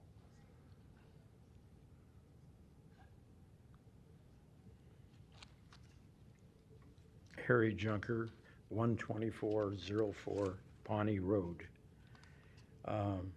It's been said eloquent. I don't need to add a whole lot. I took a lot of things out that I was going to say because it's been said. But the Army took up this thing by the request of the NRD, and previously they weren't interested in it. They decided that it didn't have the cost-benefit ratio, which it didn't. It was proven. And all of a sudden, they decided to go back to the Army Corps and ask for their help. Why? Because they get 63 or 64% of that money that they want paid by the federal government. So at some point, it seems like it's about, I guess you get influenced by having a lot of money. The study's flawed. I think it's been proven. The area that they said, as Sean mentioned, was a whole lot smaller than what they had in their study. They have had a real reason to do it, and I guess it's money. I don't know what else it would be. I guess when it's all said and done, if you torture the data long enough, you can get it to confess to anything. And it seems at this particular time now that they're trying this Damsite 10, they've extended it to make the data work. It never used to be in Washington County, so they made it bigger.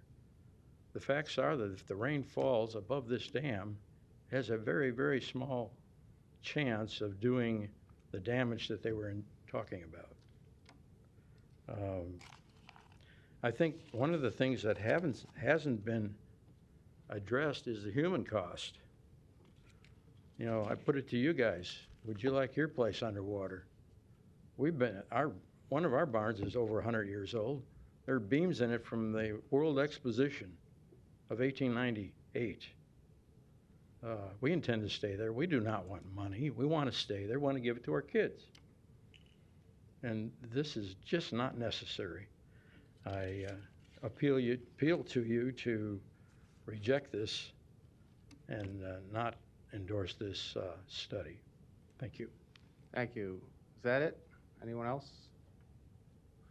All right, you're the last person. I think there's one more after me, I believe, that wants to speak. Come on down. Yeah. So my name is Wade Junker. I reside in Washington County, outside of this area, at 13228 County Road 40. And I lived in Omaha for 13 years, so I appreciate everything the city does and the council. It's not an easy thing that has to happen each year. Today I'm going to lighten it up a little bit. I have been listening to Greta Thunberg from Sweden, environmentalist, activist, some quotes from her, and they're not directed at you. More so the Natural Resource District, the Papillion, Missouri Natural Resource District, our Papio NRD, as we call them. You are failing us, but the young people are starting to take notice of your betrayal. You lied to us. I really do feel they lied to the public. They spin this. They have lobbyists down Lincoln that we're confronted with all the time. There's laws that are passed without anyone knowing about it. They tack them onto other bills. We go to all these board meetings. I've been doing this for 18 years now. You know, and I feel if you don't know the issues at hand or what the motive or the underlying agenda of these partnerships are to pull you in and to cost share or to have you sign off on something before you know what the final plan is that a Corps might come in on and partner with the NRD on to give the federal dollars, you really lose the transparency for the public as to why you would pass a resolution like this. I think it's premature, and earlier today I saw a lot of due diligence on your parts, you know, not wanting to act on something that needed to play out a little longer first.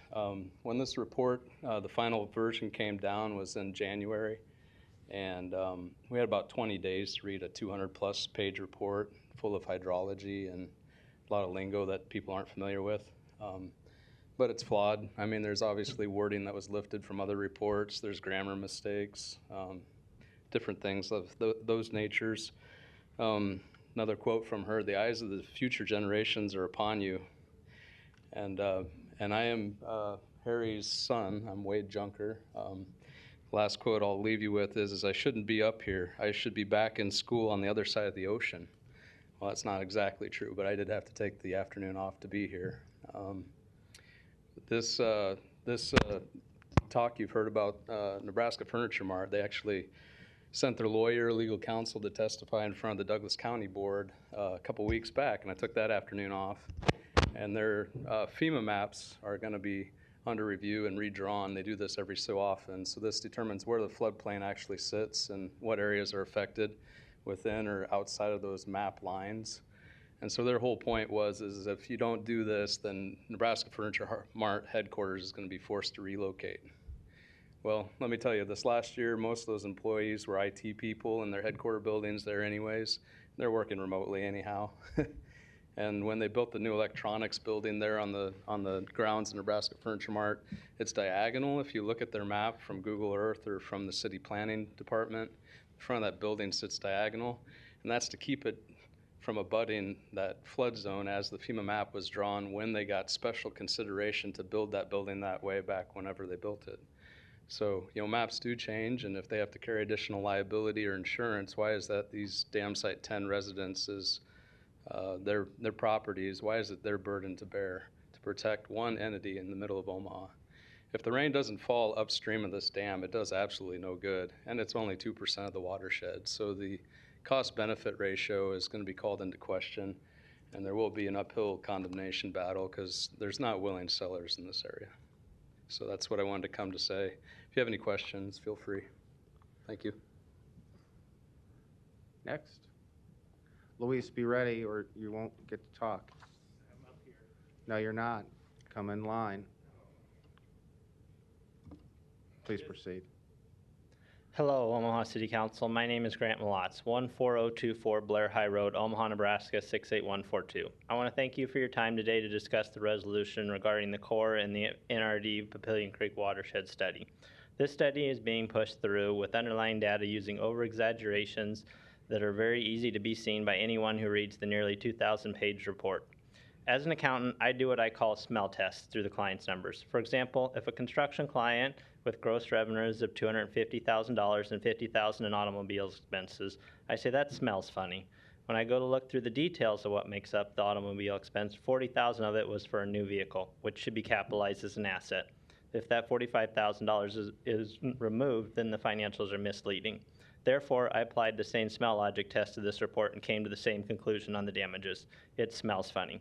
For example, I am puzzled as to why would $39 million worth of cars be destroyed if it were to flood. Common sense tells me that people would drive their cars out of a flood area, which would lead to minimal car damage. Or another example is on Damsite 10. Why through all the numerous studies over the past 50 years has Damsite 10 been determined to be the least feasible dams of all the dams? And now all of a sudden it's the most feasible, especially when every other dam in the core study couldn't even pass on a 1-to-1 ratio. They had to add recreation in the one just to get it over 1-to-1. That just smells funny to me. And I'm just a farm kid with a master's degree in accounting and agricultural and biological systems engineering, and I can smell the issues within this study. I could go on with numerous examples of funny smelling items within this report, but I don't want to take up all your time today as I know you have numerous other items to tackle that may be more important. However, I do want to thank you for allowing us to speak on this proposal, as it is the most important item to me right now. I ask that you consider reading this report before you vote, as you would be supporting a report that can't even get the page numbers correct on the table of contents. Thank you for your time today. Last testifier. Luis Jimenez, 3306 Birch Street. I'm a proponent for item 54, which is temporary designation to close off this roadway for the Cinco de Mayo parade for June 12th. And then also Resolution 55 for the amended agreement between the City of Omaha and the Women's Center for Advancement. And then also the item 66, which is a resolution in the total amount of $58,000 for Big Muddy Workshop Incorporated to provide professional landscape architectural services to develop the recreation master plan for Adams Park. And then also 67, resolution that as recommended by the mayor, approval of a trail agreement between the city and the state of Nebraska, Lake Street and Sprague Street, in which the state grants permission for the city to construct a trail in part on state right-of-way. Thank you. Thank you. Public hearing is closed. Second, roll call. Melton. Palermo. Brennan. Festerson. Gray. Harding. Mr. President. Yes. Motion passed 7-0. Need a motion and a second to withdraw 42. We need a motion, and a second to withdraw item 42. Second, roll call. Melton. Palermo. Brennan. Festerson. Gray. Harding. Mr. President. Yes. Motion passed 7-0. One public hearing can be held for items 71 and 72, ordinances to transfer permanent easements and land to MUD for property located east of 132nd Street between Renfro Circle and Discovery Drive. The public hearing on items 71 and 72 begin at this time. Are there any proponents? Are there any opponents? The public hearing is closed. Item 73, an ordinance to approve the purchase of the Aero Easy IO system from Teleflex for use by the Omaha Fire Department Emergency Medical Services Division in the amount of $29,000 per year. The public hearing on item 73 begins at this time. Are there any proponents? Are there any opponents? The public hearing is closed. Item 74, an ordinance to amend Chapter 43 of the Omaha Municipal Code entitled Building to amend code sections to conform with previous code changes. The public hearing on item 74 begins at this time. We'll hear from Ms. Bespoyazny from Planning. Omaha City Planning, 1819 Farnham. President Jerem, council members. The code amendments that are on the agenda for you today are for the commercial side of the building codes, which include the International Building Code, the International Existing Building Code, and the International Energy Conservation Code. All of these we are proposing to update to the 2018 editions, and I'm available if you have any questions. Thank you. Are there any other proponents on item 74?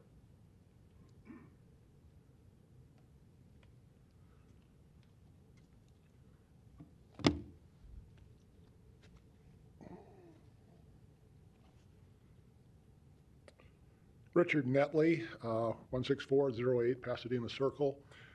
I'm a member of the Omaha Building Code Review Committee. I'm a retired professional engineer. I have over 40 years of experience in the area of structural engineering. I'm here today as a proponent for the adoption of the 2018 International Building Code and the proposed amendments. And I'm available for any questions in the area, specifically in structural engineering. Thank you. Are there any other proponents? Are there any opponents to item 74? Public hearing is closed. One public hearing can be held for items 75 and 76, ordinances approving dockless shared scooter operation agreements with Spin and Lime. The public hearing on items 75 and 76 begins at this time. Are there any proponents? Council members, Hannah, Deputy Public Works Department, here to just lay out a couple of pieces of information about these agreements today. We've got two agreements before you, one for Spin and one for Lime, with an initial term expiring on June 1st, 2022. An option for this agreement to extend up to 4 additional one-year terms with a total of 5 years being considered. The fleet size that we've allotted for these agreements is 1,000 scooters per vendor, with an emphasis in our fee structure on active fleet management. This will encourage the vendors to ensure that we don't have scooters sitting out that are not being used. A continued focus from the Parking and Mobility Division will be on equity and access and deployments of scooters in areas that are underserved.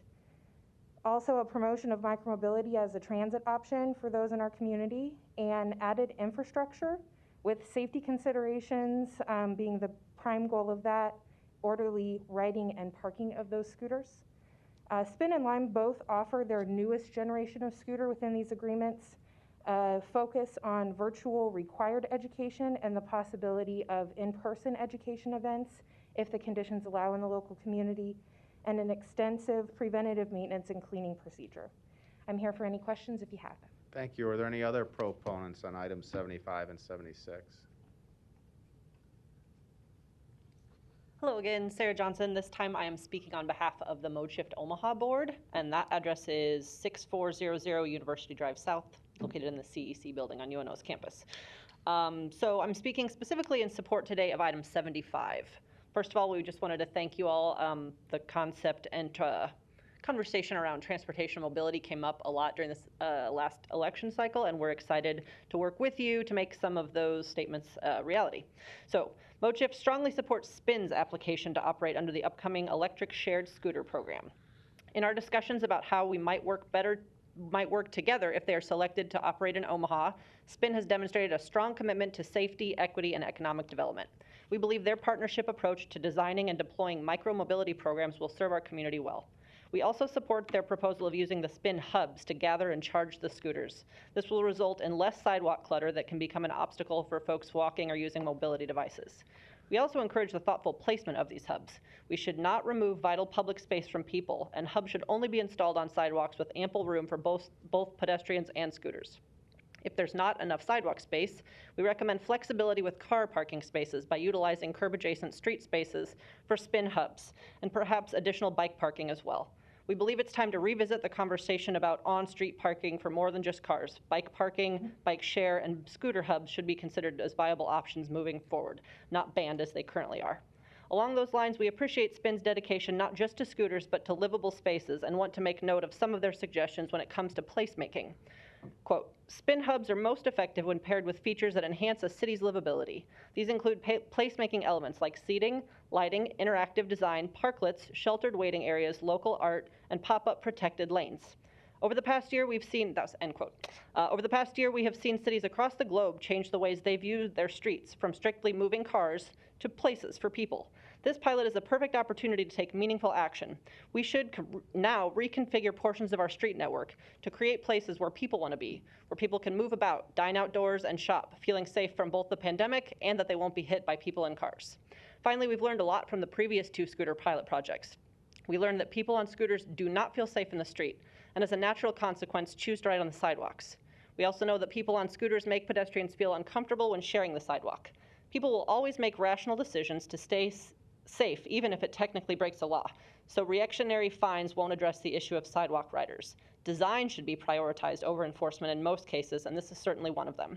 Providing safe places for people to ride scooters and bicycles is a proactive solution and aligns with Omaha's commitment to complete streets and Vision Zero by accommodating all road users and prioritizing safety over speed. Since there are few ideal places for a person traveling in that 10 to 15 mile an hour zone, which is the same speed as a person on a bicycle, we recommend expanding the network of micro-mobility lanes. These spaces are crucial during the scooter pilot and the biking boom, and using the data collected, Omaha can make permanent improvements to its multimodal network. We have a lot of work to do when it comes to updating our transportation system, and this is a good step in the right direction. Thank you.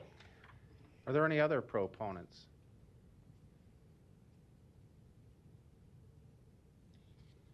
Good afternoon. Thank you for your time. My name is Fong Bui. We're located at 802 Pierce Street. I'm here to represent Spin. We are a personal mobility company and a wholly owned subsidiary of Ford Motor Company. Firstly, we'd like to thank the Parking and Mobility Division for developing a sustainable and innovative program during the last 2 years. We really support the city's vision to further first and last mile trips. And during the last 2 years, we've been in regular communication with staff to ensure that we are continuously developing our technology, our outreach strategy, as well as our operation model to meet the needs of local Omaha residents and visitors.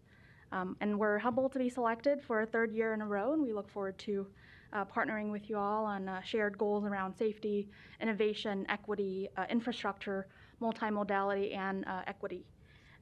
We will continue to employ a workforce of all 100% in-house W-2 employees, and we are committed to developing technology to maximize safety and ensure compliance. Last year, we also installed our first Spin Hub at Creighton University.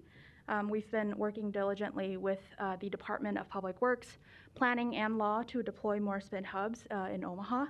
And Spin Hubs are multi-purpose parking and charging stations equipped with a screen. Some of the benefits of these hubs are that they improve parking compliance, reduce clutter, reduce operational vehicle miles traveled by our operations team. They also provide reliably charged vehicles, and they advance the city's public information objectives as well by providing live multimodal wayfinding information, educational and community events, as well as other customizable civic information. They also generate meaningful revenue for the city to reinvest in other sustainability or mobility initiatives. We will dedicate 20% of the screen time for civic information and share 40% of the net revenue from advertising with the city. and we anticipate generating about 30 to 90,000 per year over the next 5 years as the program matures. That would total around $300,000 over 5 years. This comprehensive strategy to invest in smart infrastructure by SPIN represent about an $825,000 smart infrastructure investment. And we believe that this connected network of SPIN hubs in the public right-of-way, on private real estate, as well as on university campuses is a way to advance the city's smart city initiative. We've identified numerous locations across Omaha, and we'll continue working closely with staff to review data to conduct due diligence before installation, as well as review data to make sure that these are being effectively utilized once they've been installed. So again, we're really grateful for the opportunity to bring shared electric scooters back and for the opportunity to invest in smart infrastructure. I'm joined by my colleague, Vince, and we're happy to answer any questions you may have. Thank you. Are there any other proponents?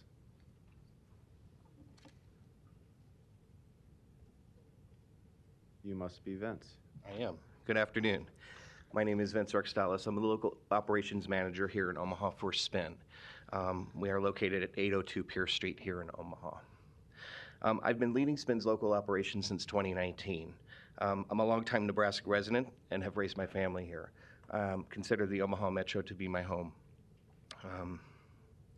I'm personally committed to making sure SPIN operations serve our community's needs, and that we are committed to improving access to employment without making employees settle for independent contractor status. All of our employees are W-2, and they'd work directly for SPIN with competitive wages, benefits, and advancement opportunities. Last year, we were one of the only operators who partnered with the Downtown Improvement Association to deploy educational A-frame boards to remind users of local riding rules like not riding on the sidewalk. We targeted deployment near multifamily housing to provide mobility options for residents and reduce the burden of owning cars, and try to help to reduce the burden of owning cars and parking. We frequently deploy our scooters, or try to, on bus routes 11, 4, 24, and 15 to try to further expand transit connection into the urban core area. We adapted our outreach strategy to promote discounted rates in both English and Spanish via promotional hang tags on scooters deployed in the north areas of Omaha as well as in South Omaha. We were the only operator last year who consistently deployed in both northern and southern neighborhoods, including Florence, Vinton, and South Omaha's 24th Street district.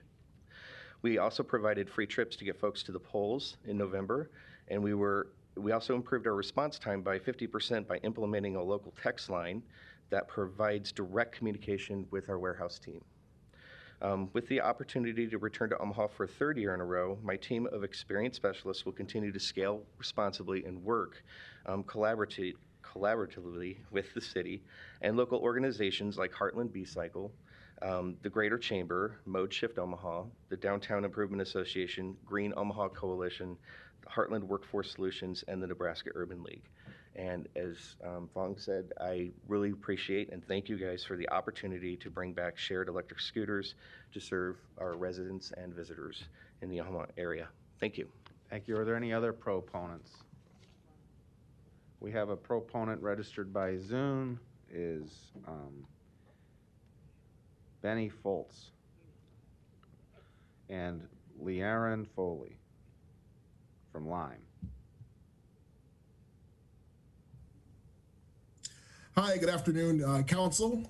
Thank you very much, Council President, for recognizing me. On behalf of Lime, I am very appreciative of the opportunity for Lime to return to the city of Omaha for a second year after having started in 2019 during the city's first pilot operation. Lime is committed I'm to sorry to equity. interrupt you, but we Yes. usually have you introduce yourself with your name and address. Absolutely. My name is Lee Foley. I'm the Director of Community and Government Relations for Lime, and our address is 8934 J Street in Omaha. Please continue. All right. On behalf of Lime, as I mentioned, I am very appreciative of the opportunity, and I thank the City Council and the city staff for continuing the program of micromobility and for inviting Lime back for a second year to be able to demonstrate our commitment to equity and providing safe, open air, and affordable mobility options for people across the city of Omaha. Lime's proposal was centered on equity, providing automatic 50% discounts for any trips that began in North Omaha, commencing outreach in South Omaha, and making sure that we're building strong partnerships in downtown and Midtown to make sure that parking is neat and that it is tidy. We prioritize safety as one of our #1 concerns, along with equity. We will commit to working with the city continually over the course of this program to make sure that scooters are a meaningful mode of operation in the city of Omaha. And we thank you once again for allowing us to operate. Thank you. Are there any other proponents? Seeing none, are there any opponents? Public hearing is closed. Councilmember Festerson, you're recognized. Thanks, Mr. President. So I've always supported our scooter program as a alternative form of transit, and frankly, something fun to do in our community that could use fun things to do around our events in particular, as well as day-to-day travel. And should this be approved next week, it'd be in time for the College World Series, which is the preponderance of the usage of scooters in our community every year. Maybe a question for our city representative. I don't think we're seeing a lot new here that we haven't already seen, other than some enhancements to the program, and I think a tighter operational structure than we've had before. One notable change, though, is that although they still aren't allowed on sidewalks, they would be allowed on public trails, right? Yeah. Hannah, Deputy Public Works. That is correct. We worked with the Parks Department in the off-season this year to kind of help to define some rules, and the rules and regulations that are advised on the trails. The trail etiquette is going to be highly enforced. We will make sure that we're keeping an eye and making sure that people are using scooters appropriately so that we don't abuse the privilege of being able to be out there on the trails. But that will be a new addition this year. Mm-hmm. And from my perspective, that's a positive. And then secondly, a question about the expansion of the hubs, which I also think is positive. I understand, the revenue model associated with this program and going forward, presumably, or possibly for the next 5 years, is that it could generate more revenue than we've seen in the past from this program, and therefore be able to help fund itself to expand like we'd like to see it expand, particularly into areas like North and South Omaha. And I understand that a key component of doing that is this notion of advertising at the hubs on what would be kind of a small screen substation situation. Can you describe the status of that, and would that require a separate approval through the city council or administratively, or? Yes, sir. It would require likely a code change and a policy to be written by the Public Works Department. Our division has already written a policy, and we are in conversations with the Law Department and the Planning Department about the use of that policy going forward. These would be individual leases for each spin hub that would be placed, and we would evaluate them on a case-by-case basis before they would be placed. And so we do want to have that oversight and make sure that we're placing them in the right places, and that they certainly would bring an added revenue benefit to this program that would be put back into micromobility infrastructure. Okay, so that's in motion and would come back to the city council at some point. Yes, sir. Okay. Thank you. Thank you, Councilmember Festerson. Councilmember Harding, you're recognized. Hang on, I'm sorry, don't go too far. Thanks, Mr. President. And actually, so one of the issues that Mr. Festerson just brought up that we had some earlier conversations about on the Parks Committee is that we're allowing electric scooters on the public trails when we haven't even had the park rules amendments come back to us yet. I know that was told to us today that it would be on the Parks Committee agenda, but I find it a little interesting that we have that written into the agreement when we haven't even seen, when the Parks Committee hasn't even considered those yet, and the council hasn't even approved those yet. So that may be something that we have to amend, at least maybe consider next week to amend that those aren't effective until they're passed by the city council. As far as the rules are concerned? as far as allowing them on the trails, because if for whatever reason they're not approved by the city council, the new trails, the new park rules that might have that in there or might not have that in there, I think it would be premature for us to include that in the agreement with Spin and Lime if in fact that hasn't been approved by the council. Certainly there are park rules there today that the scooter companies would follow. We also have the maximum speed of 15 miles per hour for any scooter. And I think the rule that they're contemplating for the parks is to have some sort of speed limit on the trails to ensure that people are safe as far as pedestrians and bicyclists and scooter riders. I'm not the expert on that. That would be Director Matt Kalsevich. Sure. But I think we could entertain whatever you feel is best until those rules are in place. Like I said, I think we might have to at least make that contingent upon or some like language. But and thank you for clarifying on the advertising. I know that would be a separate action that would require further consideration by the city council. Yes, sir. Okay. Thank you. Thank you. Madam Clerk. Item 77, Fuchinaro Excavating appeals rejection of their bid from April 7th, 2021 for OPW 54081, sewer maintenance building site grading and surcharge. Is there anyone here from Fuchinaro? Come on down, please. We'll need your name, your address, and the basis for your appeal. Is there anyone here from, oh, I see this city has someone here too, so we'll hear from you, and then we'll hear from the city, and then maybe council members will have questions. Okay. I am David Fuchinaro, president of Fuchinaro Excavating Company. Thank you for letting me speak today. I am the person responsible for submitting the bid for the project OPW 54081 sewer maintenance building site grading and surcharge on April 7th. Our company was read as the low bid by about $20,000. Our company has successfully completed grading work for dozens of street, sewer, and building projects for the city of Omaha for over 50 years, almost always as a grading subcontractor, because this particular project was a grading-only project and completely within our company's capabilities. This was one of the very rare occasions when we placed a bid as a general contractor of a project. We're capable of performing 100% of the work with our own forces. We're not as familiar as we should have been with the clerical documents required to have been submitted with the bid. It was my accidental oversight that caused the documents, Exhibit B, Certificate of Compliance, and Exhibit C, Responsible Contractor Compliance Form, to be omitted from the bid submission. These omitted documents roughly state that we will follow all state, local, and federal regulations in the performance of this work on your project.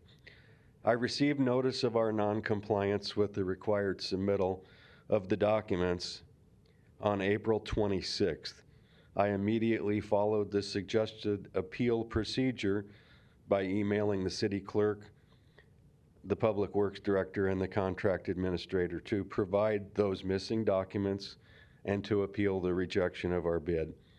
I assure you that we follow all local, state, and federal regulations continuously in the performance of all our business, and we will do so on all future work, including this contract. Therefore, I ask the council to reinstate our bid for the project and to award the work to our company. Thank you for allowing me to present our case, and I am available for any other questions. Thank you, Mr. Fuchinaro. We'll now hear from Heather Tippy Pierce from the city and city legal. Thank Mr. Wiesen.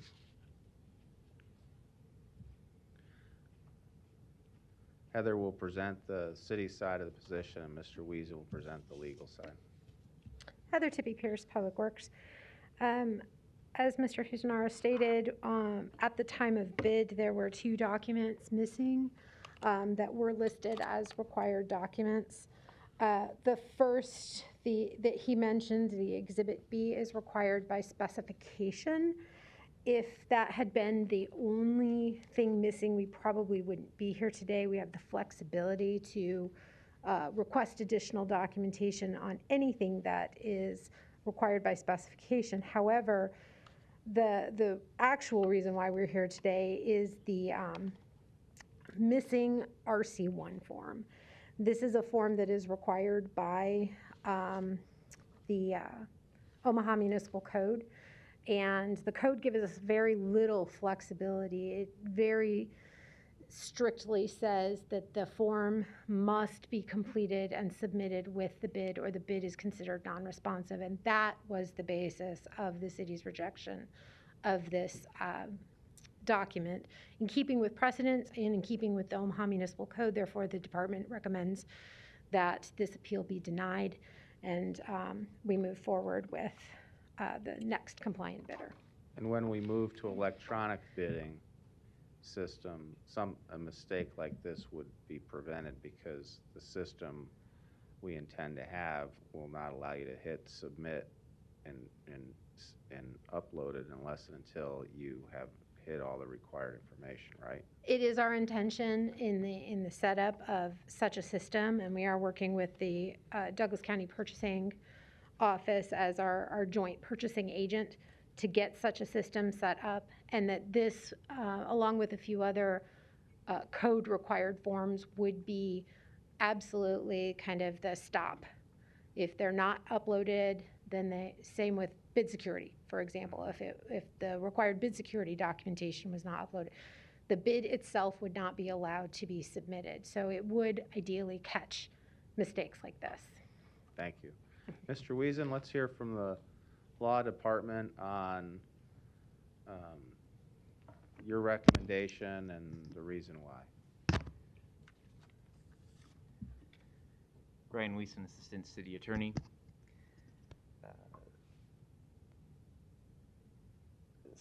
Omaha Municipal Code Section 10-108 details the responsible contractor form that is required.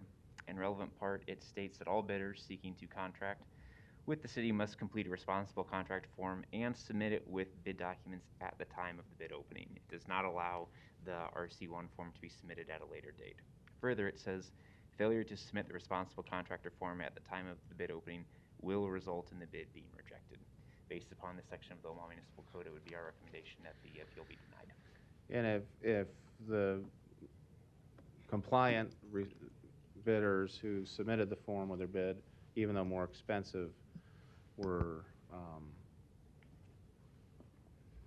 to be denied, in the event that the Public Works made that recommendation to proceed with the next lowest bidder rather than rejecting all the bids, then if we didn't, they would have some basis to come back against the city, wouldn't they? That's correct. Okay. All right. So, Vice President Palermo, thank you. We'll close the public hearing. You're recognized. Thank you, Mr. President. And we've heard this numerous times, and I won't say it's anybody in the chamber here, because we know how important this is, but there are others who are not listening, and we're going to get a lot more serious on this, because David, sir, we know your company is very capable. This is something you could do with the blindfold, I'm sure. But you're a small business, and you're a small business in my district. So this is affecting my constituents where they work. So for those listening who aren't taking action on this, you've been warned. We're going to start taking this very serious. We're humans. We make mistakes.